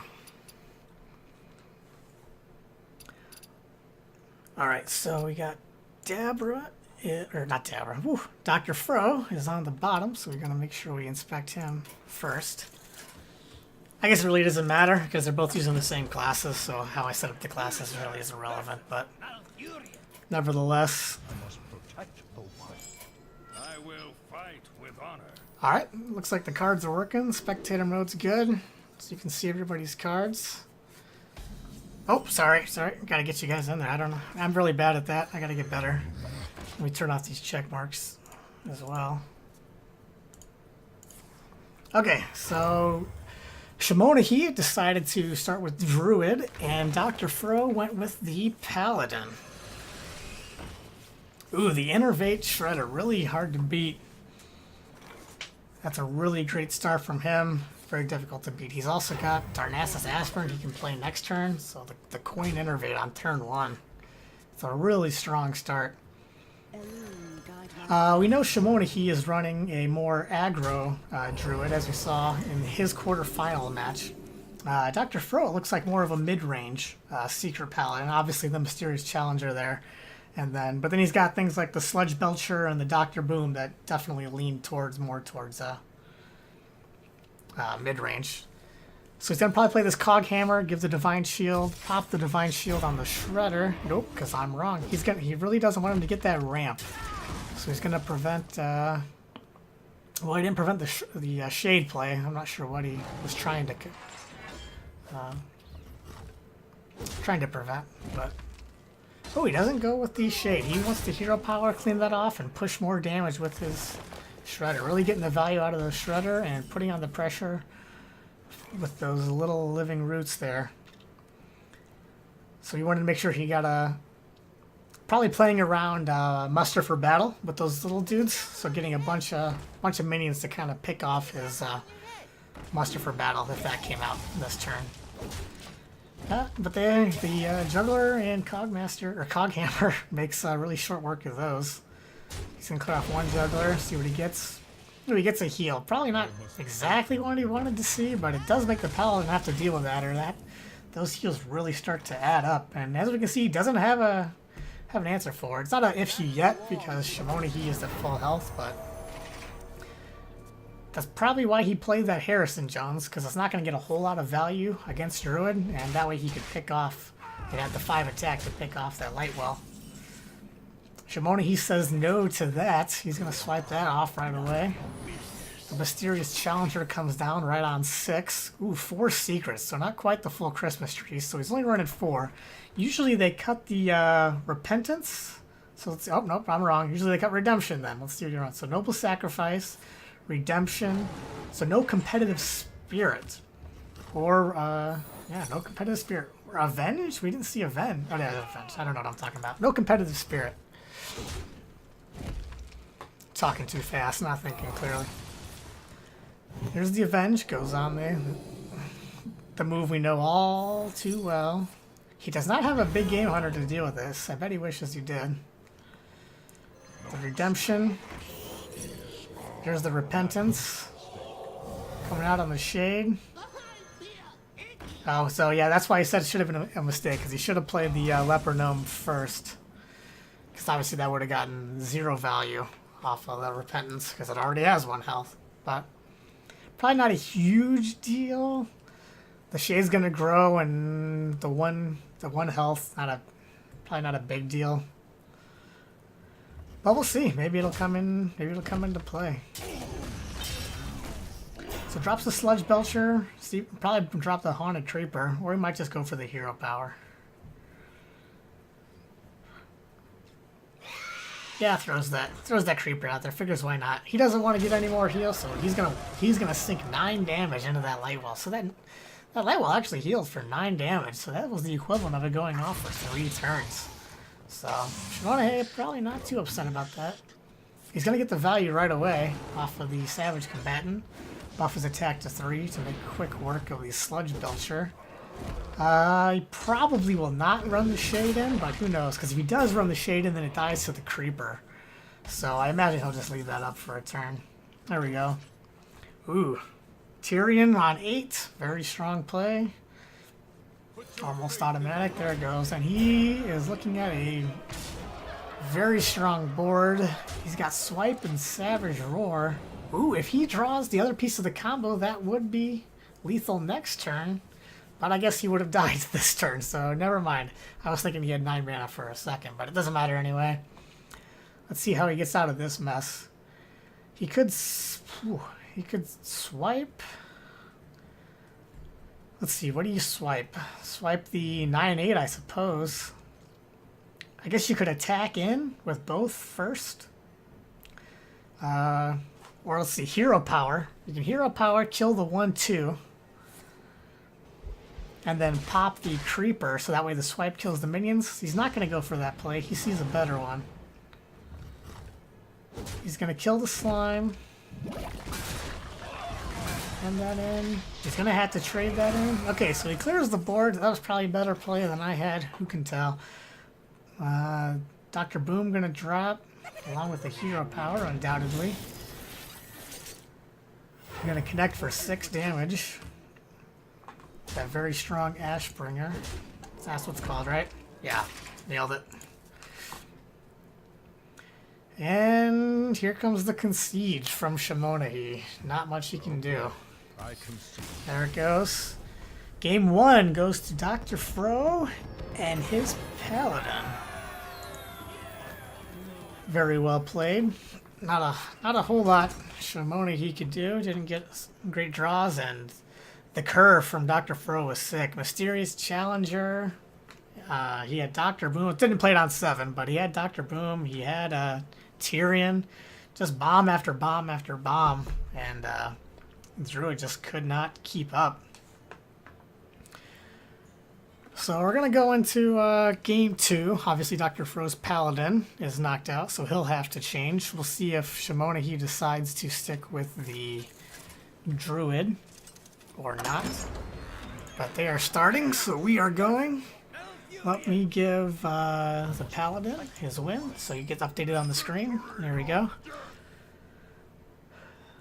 So Shimona does stick with the Druid. Dr. Fro brings in the Paladin. Undoubtedly some... I shouldn't say that. I was going to say undoubtedly some control variation, but with that Dread Corsair, he might be running a Grim Patron variants. Obviously got nerfed a lot by the Warsong Commander nerf, but many still consider it to be a very strong deck. That's going to get punished by the Cruel Task, a great answer to have. So he could coin Cruel Task, or now he drew the weapon, so he could coin weapons. So that's what he's deciding right now. But that coin Cruel Task would be my play. Just clean that up really nicely. It's a great answer. You establish a board for next turn. It kind of makes your opponent think you might not have a weapon, so they feel a little bit safer dropping the Darnaz's Aspirin on 2. But we know he does have the weapon, and that's going to get punished. But if he had weapons last turn, he would have been a little bit more reluctant to play that. Probably still would have had to, but he would have known it was going to get punished, as to this weapon was very unfortunate surprise for Shimona. Did it bug? I'm not sure what he's thinking about if it didn't bug. You definitely attack that. There you go. Okay, there it goes. Maybe there was a little bit of a lag. I'm not sure.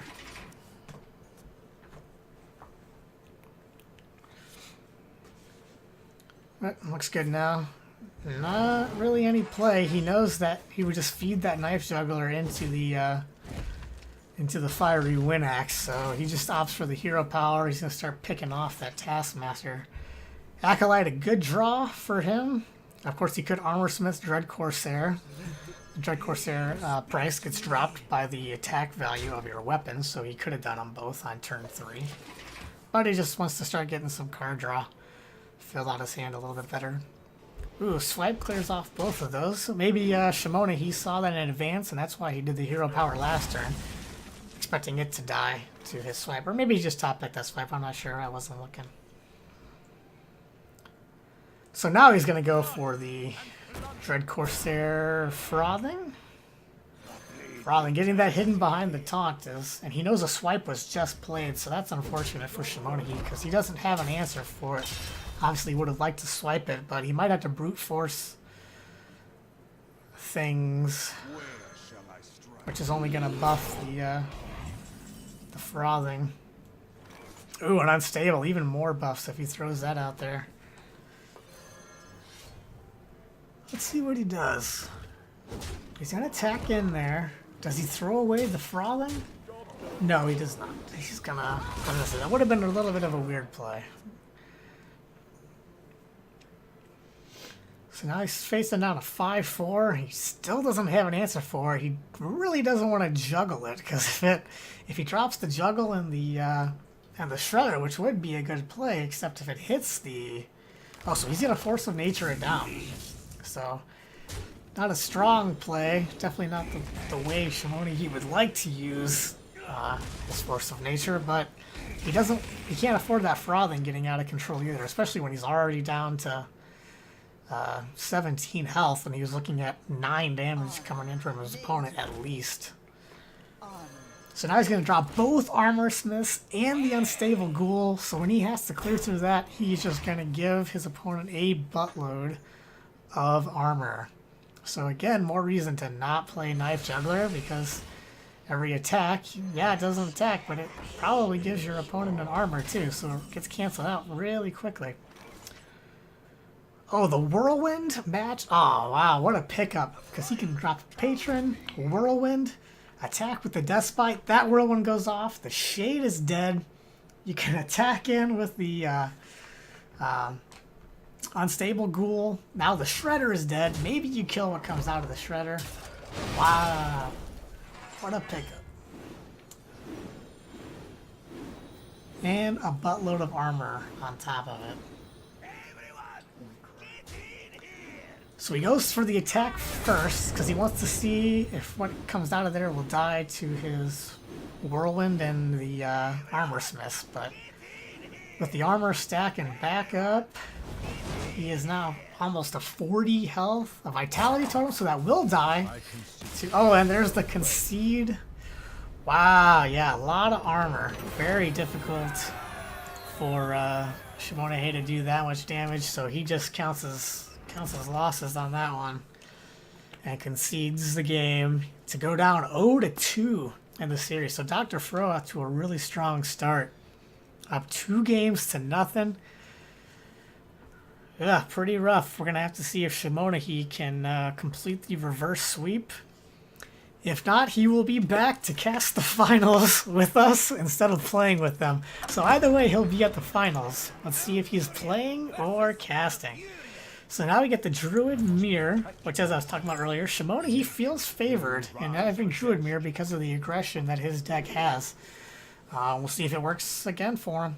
But he's got to beat this Druid deck 3 times, which is not unreasonable. He feels favored in this match, so if he wins, let's see, assume he wins that one. Paladin and Warrior, generally people, I don't know why, but people generally tend to favor the Druid against Control Warrior. Anything can go either way, so we'll see how it goes. But first things first, the Druid Mirror. So he's got the Coin Aspirant or the Coin Wild Growth if he wants to go for it.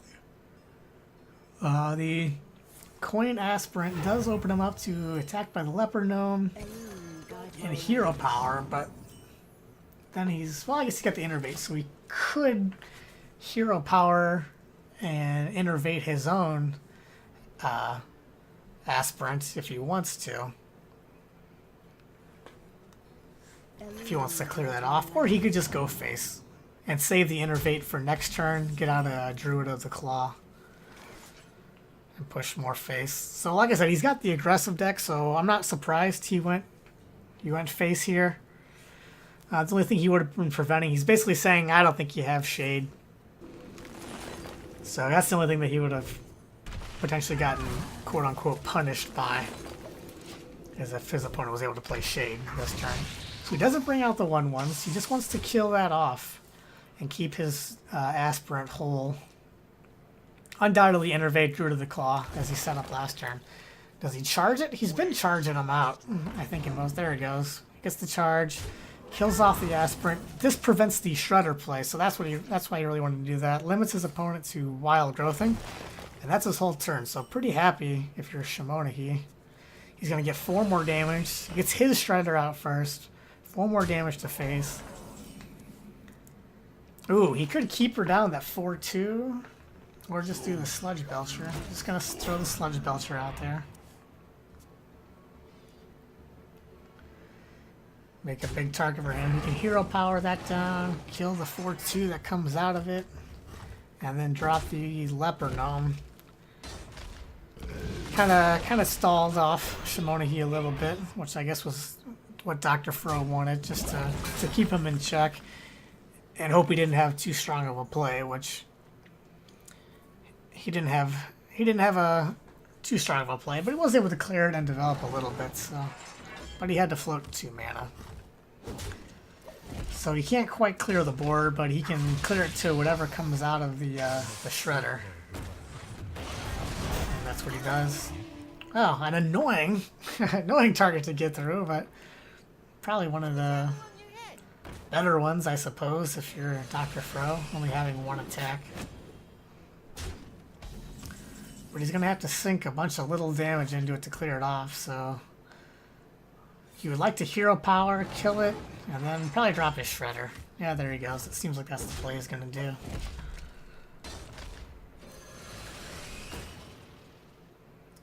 That protected his Knife Juggler, because otherwise he might have dropped the Combatant and, well, no, I suppose if there wasn't a taunt there, he would have dropped the Ancient of Lore and attacked the Knife Juggler with his Keeper and cleared that off. Got the card draw. So that prevented him from making that play, so. Well, he has the combo up top there, but he does not have the Innervate to go with it this turn. We saw he won a game like that last match. He is going to opt for the Savage Roar and just push face. So he's got 11, 14 damage. He's got 14. He knows he has Force of Nature on the backswing.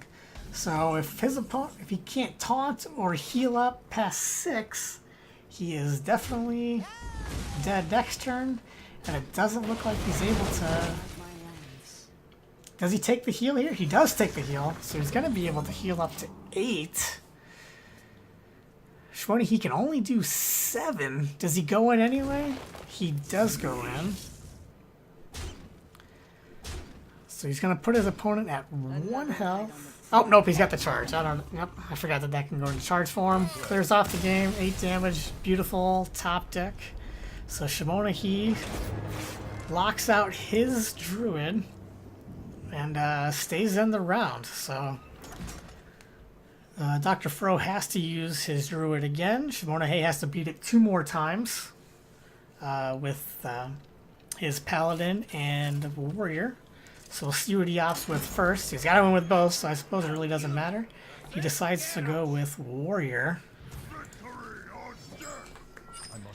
So he's running a control, more of a control warrior with some revenge, some slight tech cards.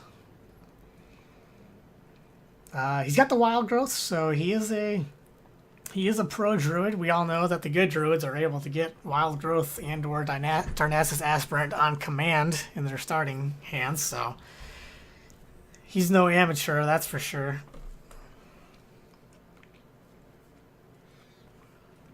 We'll see if he decides to keep the Wrath. He's probably not too threatened by some little drops, so I'll probably throw that away. Yeah, there he goes. He wants to have that taunt out there, so he does keep the Claw, Druid of the Claw. And he knows he has the wild growth, so he's keeping some of his late game stuff to kind of push the pressure late game. Kind of sacrificing his early turns since he knows the control warrior is a little slower. So he really wants to get that ramp and then have the cards to play when he uses that ramp to utilize it. Armor Smith comes out, gonna start chipping away slowly. Not a bad silence target if he decides he wants to keep her. Definitely you want to have the keeper though for stronger things like Sylvanas, but we'll see if he goes for it. Oh, he's gonna deal 2 damage for it. So he says, I don't care if you gain armor off of it, I'm gonna kill it next turn. But he's not, because the Death Spite's gonna come out. Coin Death Spite's gonna make work of that. So the Armor Smith's gonna live, and you might be able to gain a little bit more value off of it. Opts for the Sludge Belcher, which will die to the Death Spite and the Death Rattle from the Death Spite. The Armor Smith will not be able to clear off the slime that comes out, though, so I'll have to have something to deal with that. He could drop the other Armor Smith and get some more armor. Andres just hit rank 3. He was in the finals of my last tournament, so he's a very good player, as you saw on the bottom of the screen. So we'll see if he decides to attack in and get the... I think he will. I think he'll attack in. Put it down to 1, because otherwise it just dies to hero power or something anyway. And this way he sets it up to die to the his other Armor Smith next turn. So I think that's more important to him than saving it for some reason. On the bottom, I guess you got Druid of the Claw. You could innervate out Darnassus Aspirant. I don't really think you do that. So he's pretty much just Lotheb or Druid of the Claw, whichever one he values higher, if he wants to prevent him from playing any spells this turn or not. So he does. He decides to lock out the spells. He is going to innervate. He does innervate out the Darnassus Aspirant. And I assume the slime's going to connect face. There it goes. So Shimona, he will be able... he really locked him out pretty nicely because he's on turn 5, so he can't play that Shield Maiden, so he can't play anything this turn. This may be a hero power pass, unless he wants to throw out a Tempo BGH, which I don't think he does. But he's going to debate about it for a second. It's not a terrible play, but it does get eaten up by that Darnassus Aspirant. So he's going to hold on to it. He's at pretty healthy life. He wants to save that for Dr. Boom, or maybe he can Cruel Task and Ancient of War, and then Big Game Hunter it. One of those shenanigans. Not a really strong play down here either. He does not play the Ancient of War. He just, wow, hero power pass, floating 6 mana. I guess he doesn't want to play too heavily into Brawl. We know that Shimona, he does not have it yet, but he doesn't want to develop into Brawl, so I think that's why he didn't play anything that turn. Oh, he doesn't go for the uproot. That's unfortunate. I've been wanting this. I want to see a 10-5, but it never happens. Either way, it can die to that Shield Slam. Now it can definitely die to the Shield Slam.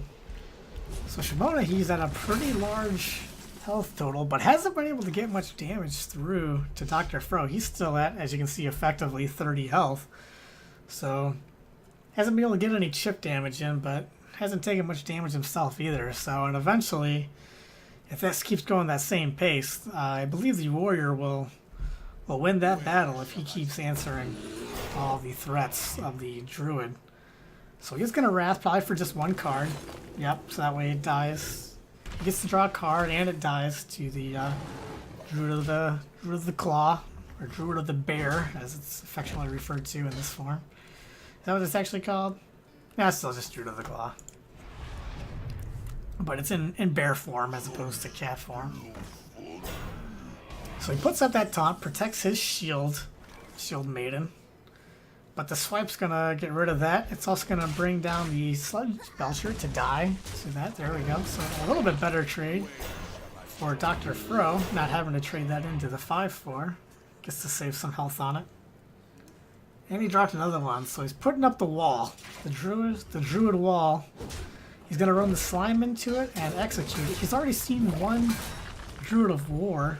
Ancient of Lore. Ancient of War. So those are his big execute targets, so he feels pretty comfortable.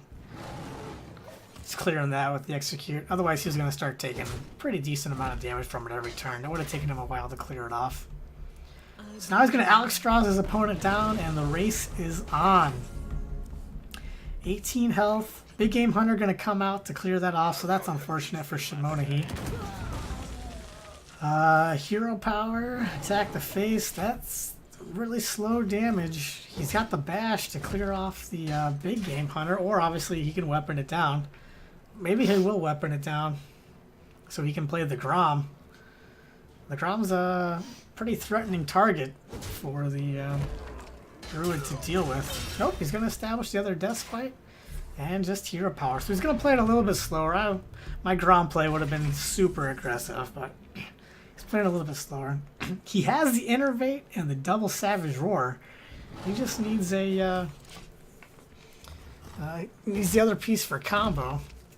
But even so, Shimonahi building up quite the light. Oh, and there's the Justicar. So turn 10, Hero Power, Justicar, Hero Power again, 6 mana. And now he's going to be getting 4 mana every turn off of that. So the earlier you get that as the control druid, the happier you are, because that 4 armor really stacks up very quickly and puts a clock on your opponent, because they cannot deal with it very cleanly. He's going to deal 2 damage. Does he Innervate out? Okay, so he does Innervate out the Hero Power to clear with that.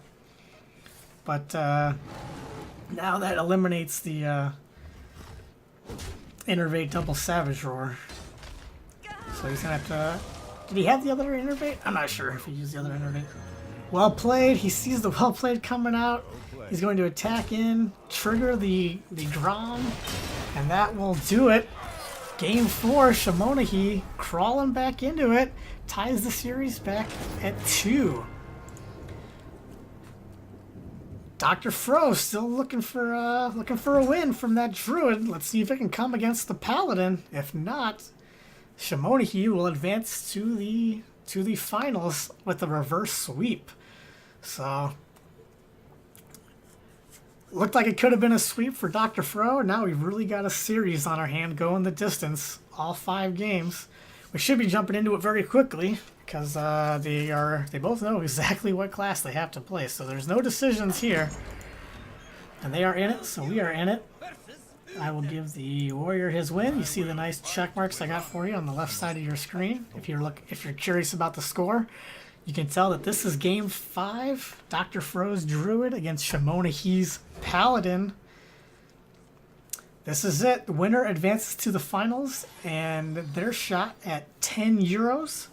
The winner of this game is guaranteed at least 5 euros. The loser of this game goes home with nothing. Nothing. But they did gain a lot of experience from playing several rounds today. If you missed it, this is the Elephino Open number 2. I am Elephino, and the tournament setup is 6 rounds of Swiss format to find out who the elite players are and break it down to a final top 8, and then the top 8 play in a single elimination tournament. All rounds are best of 5. So it's a pretty long tournament. You've got to play through 9 rounds if you want to walk home with that $10. So we're not just giving it away over here. This is pretty nice. He's not going to be able to clear the board because obviously the Aldor prevented that. So that's going to stick around for its turn. Otherwise, you probably would have ran that in. But that does play really heavily into Consecrate if you'd attacked in. But I guess he still would have had 3 health, so never mind. Not as much in the Consecrate. But the Consecrate does come out nevertheless. And this does allow him to tack in with the... oh, he doesn't. He decides not to. He wants that to stick around. He's going to force Dr. Fro to use both of his minis to attack it. But he does not care. That Eldor does not intimidate him. He says, I'm going to your face. This is going to punish that a little bit. So we will see. See what he is able to do.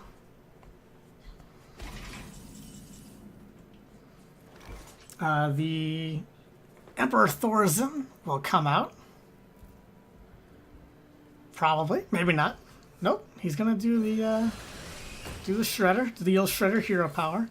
He can clear that probably with the Aspirant and the Hero Power. Unless he decides to go... oh no, the Noble Sacrifice will prevent that, obviously.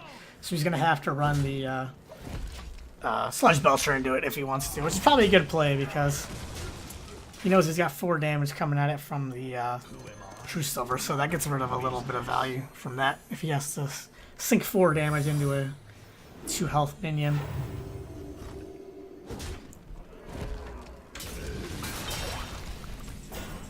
Ooh, the full Christmas tree, as they call it. So all 5 secrets he's running. Even though he played a Noble Sacrifice earlier, we can see he's got an Avenge in his hand. So several secrets in his deck, and he pulled them all out. So, as Dr. Fro, you pretty much know exactly what all of those are. So we'll see if he values the Slime or the Aspirin more. Or I suppose he could Hero Power to trigger the Noble Sacrifice. He wants to. So there he goes, the Hero Power. Attack, doesn't really matter what you attack. Noble Sac's gonna pop out. Get down! There we go. So Noble Sac, the Avenge will pop on the Mysterious Challenger. The Noble Sacrifice will come back to life. You all know the story. So now he's gonna swipe that to clear off. So very well played here. He can swipe that, run the Shredder into it. And now the Competitive Spirit, I gotta assume he's running Competitive Spirit. Yep, Repentance and Competitive Spirit. So Repetitive Spirit, or Competitive Spirit, will survive the last round. See if he's got any more secrets. He pulls one more out, because he had the Avenge. Or no, he didn't pull it out. He had to play the Avenge from hand, didn't he? Never mind. But either way, the Avenge is now in play. But Noble Sacrifices are out of the way. Dr. Fro knows that. He already saw them both. So he knows he can go face safely. But he's got 9, 10 damage if he wants to. But I'll probably just do the lore, get the card draw. Probably the safer play, because he knows that that Slime's going to hold off the Challenger, probably, a turn. So he's not too worried about that, killing his Ancient of Lore. But Shimona, he does have the Tyrion on 8, so that's really strong. Dr. Fro does have some little minions to pop off the Divine Shield, and... oh, he does go for the Emperor play. Okay. I'm not sure what the Hero Power was for. Maybe he forgot that he'd already played both Noble Sacrifices, and he was testing for that. I'm not sure why he decided Hero Power. Maybe that was his play all along, or I'm not sure if he was testing it or not, but... the Tyrion will undoubtedly come out here on 8. And we'll see if he can top deck Keeper. Does not. He does get the Big Game Hunter, which is going to come in huge here. So we can Big Game Hunter down that 7/6. So the Competitive Spirit actually kind of backfired for Shimonahi. So he's just going to Wrath and draw. Well, we'll see. He's flirting with it. He might Wrath to pop off the Divine Shield and draw a card. Because he can still play, you know, pretty much whatever he wants in his hand. After doing that, it's only 1 mana. Gets the Force of Nature. He could use that to clear the Tyrion if he wants to. Not, obviously not with that, I suppose. But he could Druid of the Claw. 6. I don't know, I'm thinking too fast. So much things going on, I can't keep up. So he's gonna sink his board into it. And drop the Druid of the Claw to sync up one of those Ashbringer charges. At least one. So 2 musters, which is unfortunate. Because obviously he doesn't want to override that Ashbringer with the muster. Ooh, so he does muster. He doesn't even attack first with the Ashbringer. He just wants to get... He wants to go full board. So he's saying you do not have swipe. We know he played the one. Did he play another one? Swipe talked up would be... Oh, well, that's lethal anyway. The force of nature. He had it. He already had one, obviously, so... There it goes. Shimona, he unfortunately not able to complete the reverse sweep. And Dr. Fro will advance to the finals to play Dabra. All right, we will. So the finals is set. We will take a short break here while I get the final set up, get the players in here. We'll probably bring Shimona back to cast that with us. So stick around for the grand finals of the Elephino Open. They are sure to be thrilling. So we'll see you back here. Okay, guys, we are back for the thrilling finale of the Elephino Open number 2. I am Elephino. I would like to welcome an honored guest back, Shimona, who unfortunately was not able to advance this time to the finals. Made it to the semifinals, so a phenomenal match for him, or day for him, but couldn't quite close it out. So, Shimona, what did you think of your last match and Dr. Fro's chances in the finals? Well, after watching, what was it, Unscathed versus Dabra, I can probably tell you that Dr. Pro, was it, how you were saying it, Dr. Pro? Dr. Fro is how I'm saying it. I'm not Fro? sure. It's Right. P-H-R-O. I'm guessing it's Fro. Dr. Pyro, Fro probably has the skill cap advantage, in my opinion. Okay. What would you be interested to know that Dabra is Legend 47 and Dr. Fro is Legend 241? Not much difference there, honestly. But Dabra's definitely, they're both very high up there. So. Oh, yeah, definitely, yeah. I was. They're both good. They're both good players, but we'll see. We'll see how it goes. Lineup wise, Dr. Fro just has a super standard list. He's the only person that actually brought the Patron Warrior that we were talking about a while ago. Yeah, yeah. It smashed me into the ground. So here we go, jumping into game 1. Yep, we are in it. Yeah, Fro's Paladin list was pretty awkward. Kind of caught me off guard a little bit. It's got some weird cards. Yeah, I saw that. It's like a mix of it's like half mid-range, half secret. I didn't really know what I was playing against. But yeah, it's a pretty good starting hand for both players. Not too bad. And it's surprising enough that Dabra actually has Flare in his deck. Oh yeah, good call. We didn't see that when he was playing last time. I don't think we saw the Flare come out. Oh my god. So this is what happens when you give a class muster for battle. This opening right here is the worst thing that Dabra could have. There's no way he wins. I'm calling it. Yeah, the Zombie Chow Juggler Muster. Oh man, if he doesn't have an answer for that Juggler, which he would have to coin Bow. Yeah, you got to coin Bow here. Does he see it? It looks like he sees it. He's going for the coin, going for the bow. He's seen this show before with the muster coming. He knows what's going on. That's good. That's good he had that going on. It's kind of sucks he has to use his coin with 2 4-drops in his hand, but it's not much to do about it. Yeah, because now it leaves him open to a weak turn next time with the Knife Juggler. Yep. Oh, he doesn't muster. Okay. It looks like he's going for the... I like this play, because now he can't use the bow even if he wanted to. Or turn 3 Unleash the Hounds. That's right, that's true. Yeah. Pretty much just makes him freezing trap. Now this gives Fro an interesting decision here. Oh, not anymore. He might want to hit with the weapon first, yeah. Sure, yeah, to get the charge out of that, because... Not just that, it also tells him exactly which secret it is. Good call, good call. Mm-hmm. Should have put Bear Trap down. Never Bear Trap. He's got it in his hand, that's his problem. So Muster here is crazy because he has Quartermaster in his Secret Paladin deck, so... Yeah, I think you gotta leave it up, right? You don't trigger the freezing trap yet, do you? And give him another charge on his bow. You want to make him attack into that. Yeah, you have a Divine Shield and a Taunt sitting there, so make him Yeah. do. Yeah, this game's pretty much over. You just play Quartermaster and you can just truck face and. Or you can get this for the super greed, muster power or muster for battle again, hero power again, and the Yeah, 'cause he next turn. Yeah. Because he could actually freezing trap his zombie chow here so that his opponent can't heal and then hit his face for 10. But looks like he's going for more of the control based play, Ooh. which isn't bad. Not But exactly what he wanted to see. it's exactly what Pro wanted to see. You think so? A card that can't pop the Divine Shield.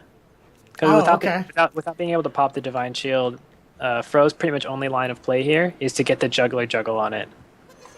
Okay. I was thinking he was hoping for something he could kill with the 3/3 on or weapon. If this hits the zombie chow, he's in Oh, good shape. Wow, nailed Oh, it. there it is. And with the bear trap, he might actually be able to weed his way back into this game. There we go. Okay, so the juggler's definitely dead to the quartermaster. I think that's a pretty safe play. Oh, turn 6 Mysterious Challenger, but he's holding Flare. The top deck. Oh, good. Yeah. Wow, the flare value. This He is the attacked- dream. Oh, wow, he attacked that in instead of the. I think he was assuming that it was Freezing Trap, and now he's confused. Ah, okay. I don't think he's expecting the bear trap. Yeah, for sure. Most people do not. Only the four secrets. So he's not running as many secrets as you do with the full Christmas tree. I got the full Christmas tree.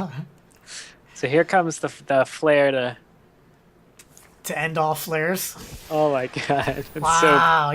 Wow. Dr. Fro is not happy to see that. And that obviously that helps Dabber crawl back into this, as you were just saying.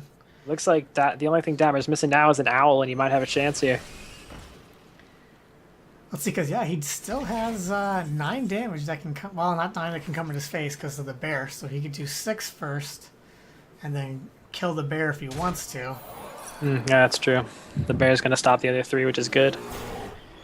It looks like this looks like an Aldor turn for him. Just Aldor down the Shredder, Sure. and Okay. then just maybe you could muster, but you don't want you're already getting punished by Unleash, so you probably don't even want to hero power here Let's see 'Cause if, all see if he plays around it. Or because it's pretty hard to lose the game from Fro's point here. Dapper's doing a great job of holding in there, but no, that's a yeah, pretty that good. flare was. Oh, he's got some damage in his hands. As I said, he chooses not to hero power just to avoid the Unleash. Okay, Amisha. Not terrible. Not bad at all. He can actually clear everything except for the 3/3. Does he die if he does that? Yes. You're talking about quick shot bow. Yeah, he dies Yeah, if he does that. though. that's a lot of damage to his face. I don't think you can afford that. Let's see. So I guess if Can he you afford not to? if he unleashes, he can clear everything but the 6/6 and make the 6/6 run into the Misha. That's probably his best line to play here. Okay. Because the only way to kill the 6/6 is to use your face. So Right. Yeah. if he had one more mana, this would be Or the you could greatest. quick shot your own egg. See, I don't like that play. I like. It's just, no, Oh no, not that. Oh. I like him running his shred. Whoa, what is he doing? Oh, okay. So he's actually saving his tech for next turn. He's just gonna drop it all next turn. You can just drop Tyrion here, truck face. Yeah, that Tyrion's gonna put up quite the wall to get through. Now, if he picks up an owl, which he does not, Would have been huge, obviously. Yeah. so maybe if we can get some Vitality Totem action going on, that might do it. He's Vitality Totem, you probably have enough. Or a taunt. Does a taunt save him? Taunt would save him too because it would. Oh, there's the owl. There's the owl. Yeah, nailed it. I called it. It was coming. I mean, you can't really gain the Savage Combatant value because you can't. Oh, he actually lives here by 1 health. After he clears his opponent's board, his opponent only has 5 damage. How does he kill the? Oh, okay. Yeah. He can quick shot it. Do that. Run that in. Quick Yep. shot. So then you can push 4 damage face. And I guess you just play Haunted Creeper. Yeah, I mean, why wouldn't you? Actually, You hero can power. re-equip bow if you really want to, but I think you go with the Haunted Creeper here. You got a lot of mana next turn. Yeah, probably. It depends if he's running Houndmaster, so it might have been smart to keep it in your hand just in case a Consecrate comes out. Oh, But okay. if he has Consecrate, he dies. So true. pretty- Yeah, true. So and with the Doctor Boom draw, that's pretty much game. you're not wrong. The rest of his hand, if Fro would have whiffed there and drawn something pretty worthless that he couldn't really play, like another buff card or something, Or another there's- zombie chow. a Quartermaster or not a Quartermaster, a Houndmaster draw actually might have saved Dr. Deborah. But here, with the Boom Bots, it's gonna be pretty. Ooh, the kill command. If the boombots don't go face, he can deal with this board. But it's rough. No, but then he doesn't have a taunt, so Oh yeah, he can't deal with it completely, can he? Yeah, because that one. He's gonna have to leave one thing on board, and that's game. And game one went the exact way that Shimona he said it would. Dr. Fro coming out with the win. yeah, the that opening, not to mention the curve with Mysterious Challenge of Doctor Boom and Tyrion. There's not much to do really. Oh yeah, that's you cut your the losses strength. there. That's the strength of Secret Paladin, and he had the mid-range Paladin opening with the Secret Paladin end game, so it was pretty much the dream. Even with the flare, it wasn't enough. Still thought I was spectating. I'm not sure what's going on right now. Just all right. Looks like the game's loading up.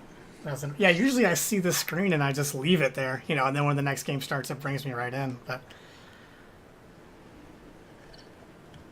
I didn't see that, so I got a little worried that there might have been another spectator mode bug, because it says I'm in spectator.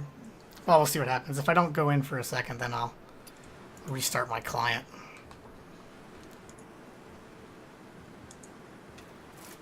Okay, there we go. Might have to manually spectate the top player again to see their cards, but we'll get our audience in here. There we go. We will we'll start spectating Deborah. Okay. There we go. So it's Zoo versus mid-range Druid here. Now, Dr. Fro did tech Ancient of Wars and Sledge Belchers, so this is probably a really good matchup for him. It seems like he knows that, doesn't he? Did he keep those, or did he draw into those? He had Wild Growth Aspirant. Okay, so he drew the sludge in the war. Yeah, hey, which is pretty good. Yeah. I mean, that's what I'm saying. If he called that off the mulligan, though, that would have been super impressive.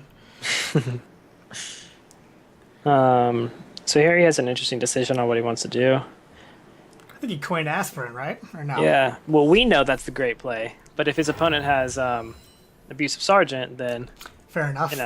Then you fall super far behind, and it's going to take you a while to catch back up, and you could just lose board control and lose the game.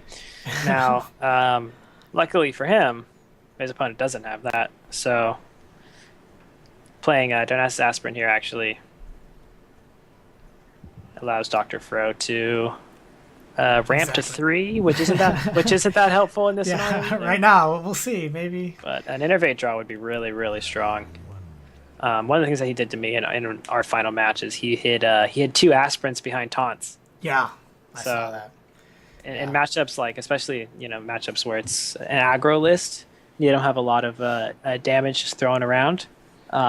If you put up aspirants behind taunts, they'll usually live a pretty long time. So. Yeah, because you didn't have a whole lot to do with it. I mean, as the druid, you don't have a whole lot of removal, in your to get rid of those behind the taunts. So they stuck around. Dabra's having a hard time here deciding what to do. He wants to drop the wolf and just hit it. It looks like. Nope, looks like he's just gonna chuck some face. All right.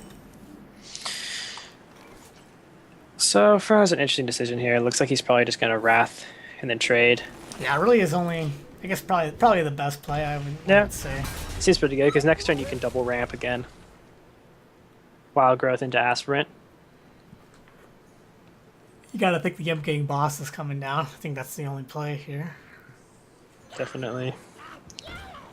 Hand's looking pretty awkward for Dabra here. That's another good pickup. Just more big taunts that the druid's gonna have, or the warlock's gonna have a hard time getting through. Yeah,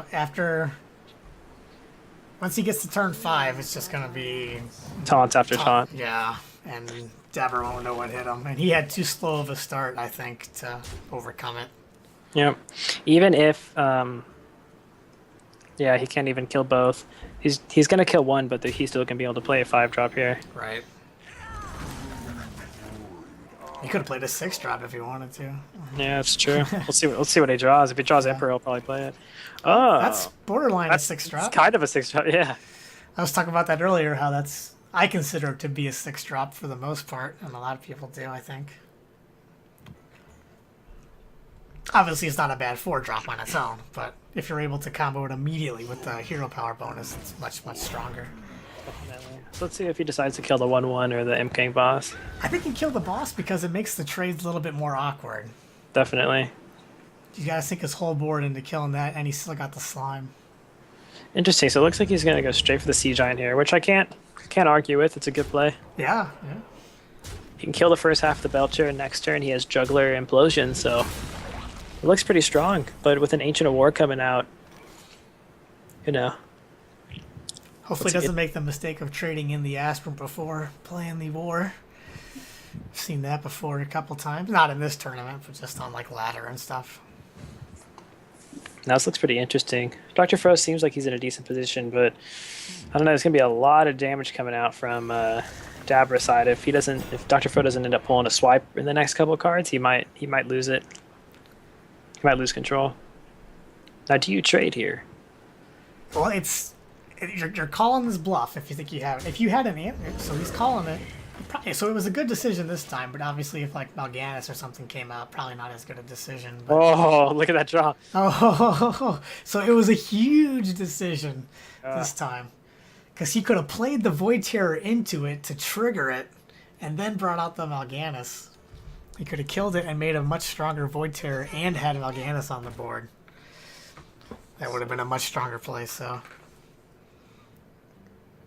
Implosion the big dude and run your Sea Giant into it? Seems like a pretty good Yeah, it seems slash like only play. he's questioning whether or not he wants to trade with his Void Terror first into the 1/2. But I think he's just gonna go for the RNG shots here, which isn't a bad idea. Especially okay, he got 3, so 1 face, 2 face. Okay, so he misses one damage. Yeah, yep. It's not too big. It's not too big of a deal. I think it was worth taking the shot. See, now here, looking at this board, Savage Combatant's going to let him at least clear off the Sea Giant. But that's going to leave the Imps are going to stick around for a while, which is scary because if he makes it to turn 9 with Imps on the board, that Mal'Ganis is going to come down and clutch this game out. Oh, yeah. He can run the Void Terror and one of them into the... He might not even need to. If he wants to, yeah. Yeah, like you said, with the Mal'Ganis, he might just go face. Oh. But it plays pretty heavily into... You can't play that. Yeah, it's not worth it. You got to play Imp Gang boss here and hope you hit the juggle. So if you hit the juggle here, you could just sack in the 3/1/1s to play around swipe. Right. But it looks like he wants to play directly into swipe. Yeah, he is not amused. Yeah. If his opponent does pull swipe, I don't think it'll even matter. His hand might be too good. Well, that's not swipe, as we know. It's getting close to game. I guess. Well, never mind. He's only got 8 mana, so it's not Mal'Ganis next turn. I was thinking he had. Oh yeah. Well, if it was turn 9, this game would be super over. But he's got an extra turn. Looks like he's going with the Emperor play, which is you can't really blame him. Emperor essentially has taunt, but I think that's lethal. I'm not sure. 5, 6, 7, 8. So if he hits the juggle, it's lethal. It's probably worth going for, wouldn't you say? Oh, why not? I'm a big yellow guy, though. Because even if you miss it, though, it's not like you lose the game or anything. Sure. Yeah. He's going to tap for a smaller chance of him discarding the Mal'Ganis. Oh, he could implosion that, and now he gets a lot of Okay, looks like of juggles. he's just going to go with the safe play. He's out of double combo range anyway, so which is impossible to do at this point. Actually, not with him out. With Emperor, you could do it.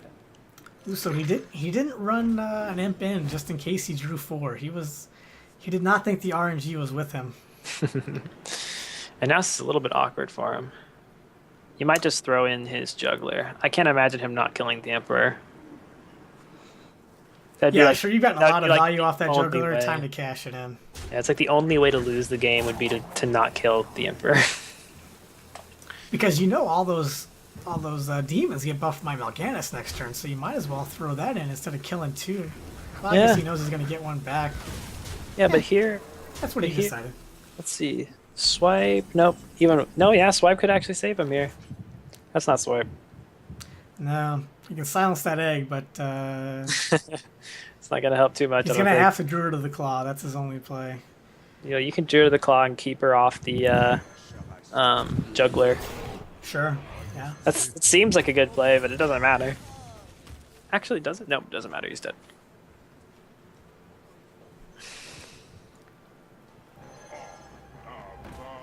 Oh, that will seal it. So Dabra evens up the series. Yeah, he really needed that swipe to clutch that one out. All right. Yeah, that hurt. No swipe the whole game Yep. against Sue. Rough life. Sue with double implosion. Yeah, right. Yeah, those just got to get insane value. Yeah, so that makes it 1-1. 1-1. We're playing at least 4 here in the finals. Very cool. So what? That's good.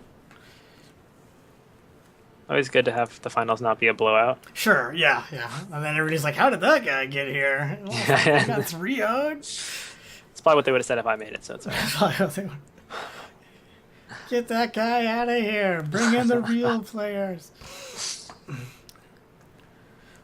But as we said, both of these guys really high legend players. So the people that argue that Hearthstone is just a bunch of RNG, I would point your direction to the consistency that some players have in tournaments. The entire top 8 of this tournament were all high legend players. Yeah. There's not as many accidents. Now, obviously, individual games, it happens. But if you give them, that's why I like the. I don't like the single elimination. I like more of the Swiss because you really see who's better. Yeah, Swiss is cool. Yeah, because I hate playing the single elimination, and you get in, you get a rough matchup, you lose 3-2 or something, and That's my life right there. that was fun. Good. All right, well, now what do? I devoted my whole evening to this, and now what? So Looks like they're taking quite a while to start that second game up. yeah, Gotta it should be pretty soon. We'll get thrown right into it. Hopefully, if this works. I'm always hesitant that there's a spectator bug, and I'm just like sitting here looking at a screen for no reason. But okay, it looks like it's working. So we got the loading screen. So as soon as we see it, okay, we'll bring our fans in. All right, so it looks like the mid-range hunter. See, this is the matchup that I was talking about that Dabber wants to find for his mid-range hunter. Okay, against the because this is the patron, right? That's correct. This is it's like a mid-range patronish list. Now, basically, this matchup's going to go one of two ways. It's either going to go the way my matchup went, or it's going to go the way it normally goes. It's if they don't get the double armor smith, massive whirlwind, infinite armor nonsense going on against your aggro deck, normally you have a pretty good shot. Especially if you can curve out pretty well, which the mid-range hunter deck's known for doing. So. Yeah, because they got a lot of low to mid drops, so it's just naturally that they're gonna draw him, right? Yeah, definitely. He's got a nice curve. He could coin Haunted Creeper if he wants to. Yeah. I don't know it if he'll looks do it or not. Looks like that would mess with his curve a little bit, so I can imagine him holding it. But if he wants to put a lot of pressure on, or if he wants to assume that his opponent's going to drop an armor smith, coining out the Haunted Creeper is going to help him a lot because he'll be able to quick shot trade it. Sure. Yeah. In these kind of matchups, it might sound like a waste to quick shot trade with the armor smith, but the sooner you get rid of it, the higher likelihood you have of actually winning the game. So. No, I'm with you. I definitely put a lot of value on armor smiths, and I know how they can get out of control, as obviously you do as well. In the last match. Yeah, that was pretty crazy, but here we go. Exactly what's happening. Looks like a good play. Yeah, fills out his curve nicely, so he made the right call. Yep, now he's just going to quick shot trade, like I said, and then he can curve out into Animal Companion Shredder. Hopefully he draws the Lotheb with the next 3 cards or so. Yeah. Almost like Shimoni, he knows what he's talking about, just as he called it. Looks like he's deciding not to use Inner Rage here, which I can't say I 100% agree with. A lot of times you want to just use Inner Rage to cycle a card off your Acolyte. Sure, I see that a lot. Yeah. And now Uh, he just gets punished by the bow. Yep. So he got one card draw off it, and with his hand, he needs card draw. Yeah, look at his hand. I mean, Yep. what does he That- do? So if that Inner Rage, what he's thinking, he wants to save Inner Rage for Patron, because he wants turn 5, Death Spite into Inner Rage Patron, I win the game kind of thing. But Sure. you can't get that unless you draw it. So. I guess you attack with the bow here because you got another one. No, he doesn't want to. He doesn't want to give him the battle rage bonus. Yeah, I guess. you can, but next turn there's no way you're bowing because you have Shredder and Animal Command and Hero Power. So the likelihood of you bowing is almost 0%. So there's you Okay. can just use it next turn. It's the same effect since you know you're not going to use it this turn. Sure. It was a little bit greedy to use it this turn. Or last turn, I mean. Plus it actually helps him because now he can't battle rage. Right, right. Yeah. Next level meta here. Nice. Never attack warrior opponent. Yeah, So it's like when they play mages, a lot of people will say, "Oh, you missed the ping." Nah, you didn't miss the ping. So now he has an option here to just. I mean, actually, he doesn't really have any options. He just whirlwinds and passes. He doesn't have enough mana to do anything else. Yeah, still a strong play. Clears the board. I mean, not the way you want to use whirlwind, but you have the other ones. So Well, he got rid of a whirlwind, a slam, and an execute. So that's quite a bit of removal. Picking up a haunted creeper to fill the curve out, plus a huffer for the damage. Pretty good turn. yeah, lots of damage coming in. Still holding on to that weapon. Okay, that War Axe gives him an option to clear the board here if he wants to take it. But it looks like he doesn't want to. You could have inner raged and then weaponed the spider and then whirlwinded. Is that your play? Mhm. Okay. It's one option, but again, like you're going to run out of cards eventually. Sure. Yeah, you can't keep trading 3 cards for 2 for the hunter. He already saw one of the Hound Masters, so it looks like he's not too worried about the one haunted creeper. And he's also looks like he's holding the Armorsmith, just praying that he draws Patron. Yeah. I mean, you got to keep your win conditions, right? I mean, Yep, if you that's keep pretty playing much. removal, you're gonna lose. You're not control warrior. At this point in the game, I like the swinging with the bow because next turn very easily could be bow, freezing trap, hero power, Right. Yep. I was just Just- gonna. just Yeah. pushing tons of damage. So he chooses to slam before attacking with his weapon. Oh, this isn't bad. Armor Okay. Smith, unstable ghoul. You can That's not swing bad. into the spider. Yep. Oh, he's gonna whirlwind. Oh no. Oh, he is gonna whirlwind. He's He's gonna gonna whirlwind. He's gonna use battle rage. See, now he's desperate for cards at this point, and the whole time that Inner Rage has been sitting in his hand when it could have been a card the whole time. Yeah. But here we are. Looks like we got picked up a Grom and a Dread Corsair. Probably not exactly what he wanted to see at this stage. Looks like he's using the Inner Rage for just one armor and hopefully a trade here. Right. So as we talked about here, we got bow, freeze, and trap hero power. You gotta kill that armor smith though, right? You don't want that to get freezing trapped. Yeah, you can probably just kill it.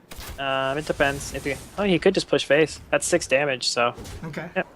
You know it's not gonna kill your things, so you're gonna get at least your slime, so you're gonna get 3 more damage out of that probably next turn. there is the patron. Patron, could- unstable, ghoul. Yeah, we could see it. It's not a bad play here. Definitely Now, not. however, because of the Hunter's Mark, it is a bad play. Because he can Hunter's Mark the Grand Patron, Ah. hit his bow into the what's it called? Unstable Ghoul, clear everything except for the Armor Smith, which will still get freezing trapped, and just push an additional 5 damage face. Sure. And you He'll- can even he'll do that gain- with your bow, so your slime survives. Yeah, exactly. He'll gain 3 armor, but he'll lose 5 health. So,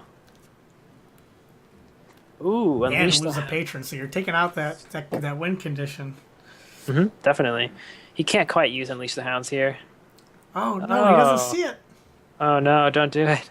No, save yourself. If he attacks here, he actually can clear.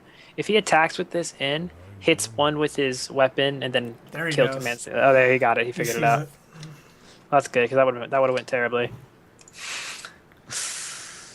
Yeah, I've done that exact play before. Not with the where I went to bash, and I don't know what I was thinking, but I bashed the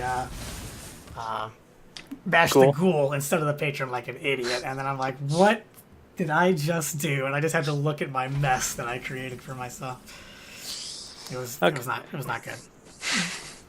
So here it looks like you can just throw up a Dread Corsair, Frothing Berserker, and Hero Power. Yeah, I don't see any other play. Yeah, I mean, You know, maybe that's- next. Like, check for that. Make sure it's freezing, because otherwise you don't want it to, punish you with explosive or something. That's true. You can throw it back out there if you want to. Yeah, but in this case, it makes so you can't armor up, and I don't think it's worth 2 armor by itself. Oh, I guess you can if you decide not to taunt, which seems incredibly That's what I meant, strange. yeah. Well, let's see. How much damage does he have now? So he's got... 2, 7, 10, 12. Wow. He probably So did he's- that math. I'm not sure if Dr. Fro did or not, but if he did, that's a pro play. So, but he can set him down. Well, he can set him down to 3 essentially, because obviously he'll have the hero power next turn. Right. But you don't really want to do that because if you summon the 1/1s, they're just gonna. You're not actually doing any damage because they're gonna die to the armor. So. Yeah, true. Unless you're gonna kill him, you don't want to play those. Mm-hmm. Ooh, what about the Grom here play? What? Yeah, what's? He just throws it out there. I don't know why. Yeah. He really wanted to kill that, but. Oh, he did it in the wrong order too, so he lost the health. Okay, so. Oh, 10. That's lethal. Top Yep. deck kill command for lethal. Top All deck right. kill command. Oh, the oldest trick in the book. Oh, this trick in the book. Jabber coming in clutch for his second win. Dang, what a top deck. Ah, the only combo that would have. Well, I guess any beast would have done it for him, but. Yep, All right, well, pretty good. Pretty good Dabber's game. sticking around. Yeah, as I said, that's a pretty good matchup for the mid-range hunter. They have a lot of just big threats that his opponent has to deal with, but at the same time, out of nowhere, you can just deal 15 damage. So Yeah.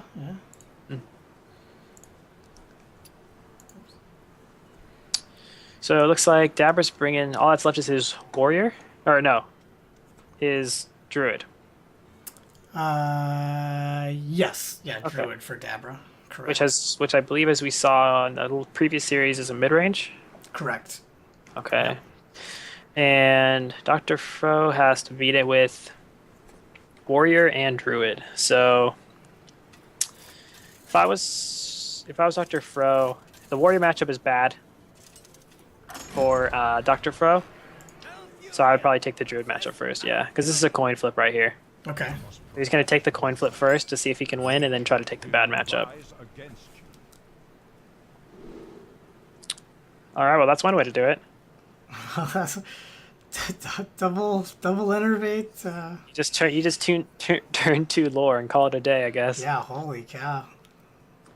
As for Dabra, he has the innervate, but his hand does not look nearly as good. Cool. Oh, interesting. No coin double innervate? He can still coin innervate Sludge Belcher. It looks like Dr. Fro decided to drop everything except for just one of the innervates. I feel like he's not appreciating the value of turn 2 Ancient Allure.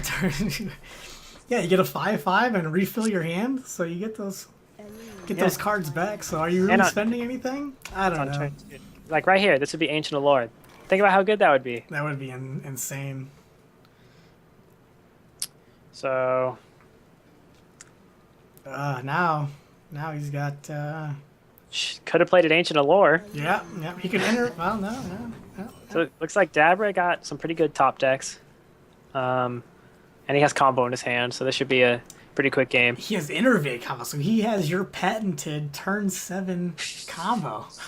So now, Dabra has an option here to keep her and develop his board, or he could just hero power, clear, and wild growth as well. So, but he looks like he's deciding to just develop the board more, which What? might backfire a little bit.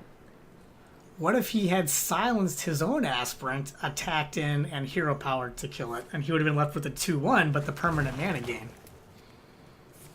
That's actually the exact same play, except for it makes more sense. That's actually... I mean, Yes. this way he has a 2/3 on board instead of a 2/1 is the only difference, I suppose. But he gains the he wouldn't have been able to lose the mana crystal. Very true. Belcher here is going to punish him pretty hard. If he would have kept that keeper instead. Yeah, that's true. Ooh, but it drew the claw pickup to stay on curve. Just Yeah, throw that was out. key because otherwise, that what was- was he gonna do? Wild growth? Yeah, his turn was pretty garbage, but that draw actually. Oh hey, you can play Ancient Allure now. There you go. Turn 4. I mean, not as good as turn 2, as But we all know, but a turn 4 Ancient of Lore not as bad. When the Druid gods give you double innervate Ancient Allure, you take it and you accept your hand. You don't mulligan it away. Yeah, no, they're gonna. Okay, fine. You don't want that? Fine. We'll see how your draws go for the rest of Yeah, the game. enjoy losing the tournament. Enjoy. Yeah. But See yeah, the- so we got I mean, I guess you just Ancient Allure here, to be honest. Yeah, I mean, we would have done it on turn 2, but so now you have to do it if you're us. Yeah, you don't really have much else to silence do. Silence the 4/6 for some reason, or maybe do that just so we can kill the aspirant. Because like you said, when you get that hidden behind a taunt, It gets pretty nasty. Yeah, you could definitely silence that and trade. It develops your board a little bit. Yeah, it's not bad, but just dropping a 5/5 is the dream. Now let's see if Dabra can pick up like a Emperor or something here. or the other piece of combo. Yeah, that's true. Okay, so Double I- Savage Roar though. Picks up another Aspirant. So at this point, I guess you just drop the Aspirant, Wild Growth, and clean up as much of the board as you can. Because Yeah, you got to hero power that down so he can't trade back in nicely with your. Yep, because the way this looks is next Ooh, turn. okay. Because Oh. next turn, assuming that both aspirants live, he combos. He combos with 3 minions on board, which means it's 26 damage. And he's gonna have 24 health. Or Yeah. no, 22 health? No, 20. Oh no, he's actually gonna have exactly 26 health. So if Dr. Fro plays Azure Drake and trades into the Druid of the Claw here, which is the play that makes sense, Right? Yeah, sure. What I mean, he you dies. can't So he- expect. I guess you can expect, but he only has 2 cards. if he decides to go with the looks like that's it. Wow. Let's see if see he if sees it. yeah, let's see if Dabra can find the lethal. Did he do the math? Let's play. Let's Dr. play Fro- 6th grade math. Dr. Fro Man, not spat upon the Druid gods and Dabra worsted them and pulled the win. Yeah, they gave Dabra double Darnassus with with the combo. Oh Had my exactly gosh. the cards he needed to win the game. This is exact lethal too. like point for point. Yeah, 'cause what is this? Is this turn 5 or 6? Because look at Dr. Fro. He's only got 5 mana. Look at this. Yeah, and his opponent has 9. Yeah, this is the power of the aspirant when you don't kill it off. So that silence killing the aspirant play that I mentioned, you know, who's to say it was the right play? You know, it would have been differently, but That's true. No, definitely. Yeah. He did a really good job protecting those aspirants. So as a result, he managed to pull out the win there, and that's the final game. Correct? that's it. Yeah, Dr. Fro falls 3-1 to Dabra, who will be the Elephino Open number 2 grand champion. He will walk away with 10 euros. Dr. Fro, for his trouble, will win 5 euros. So I will update the bracket here pretty quickly, and then I'll show that to you guys on the screen. Shimona, hey, you can see my screen, so you can see how I do everything. This is how the magic works. This is it. This is all I got.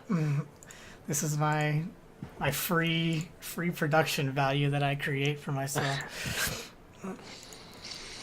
So yeah, here's how I do the class icons. I've just got this, and then I got a bunch of layers, and Oh, okay, cool. I put the same all classes on every layer. So then when I want to, okay, so I look at player 1, like, okay, you've got priest, mage, Oh, okay. and and warlock or whatever. You get the idea. And then I just save this as the image that I put for the top player, and then it automatically updates on the stream, so you don't have to So yeah, that's how it's done. That's how I do it, at least.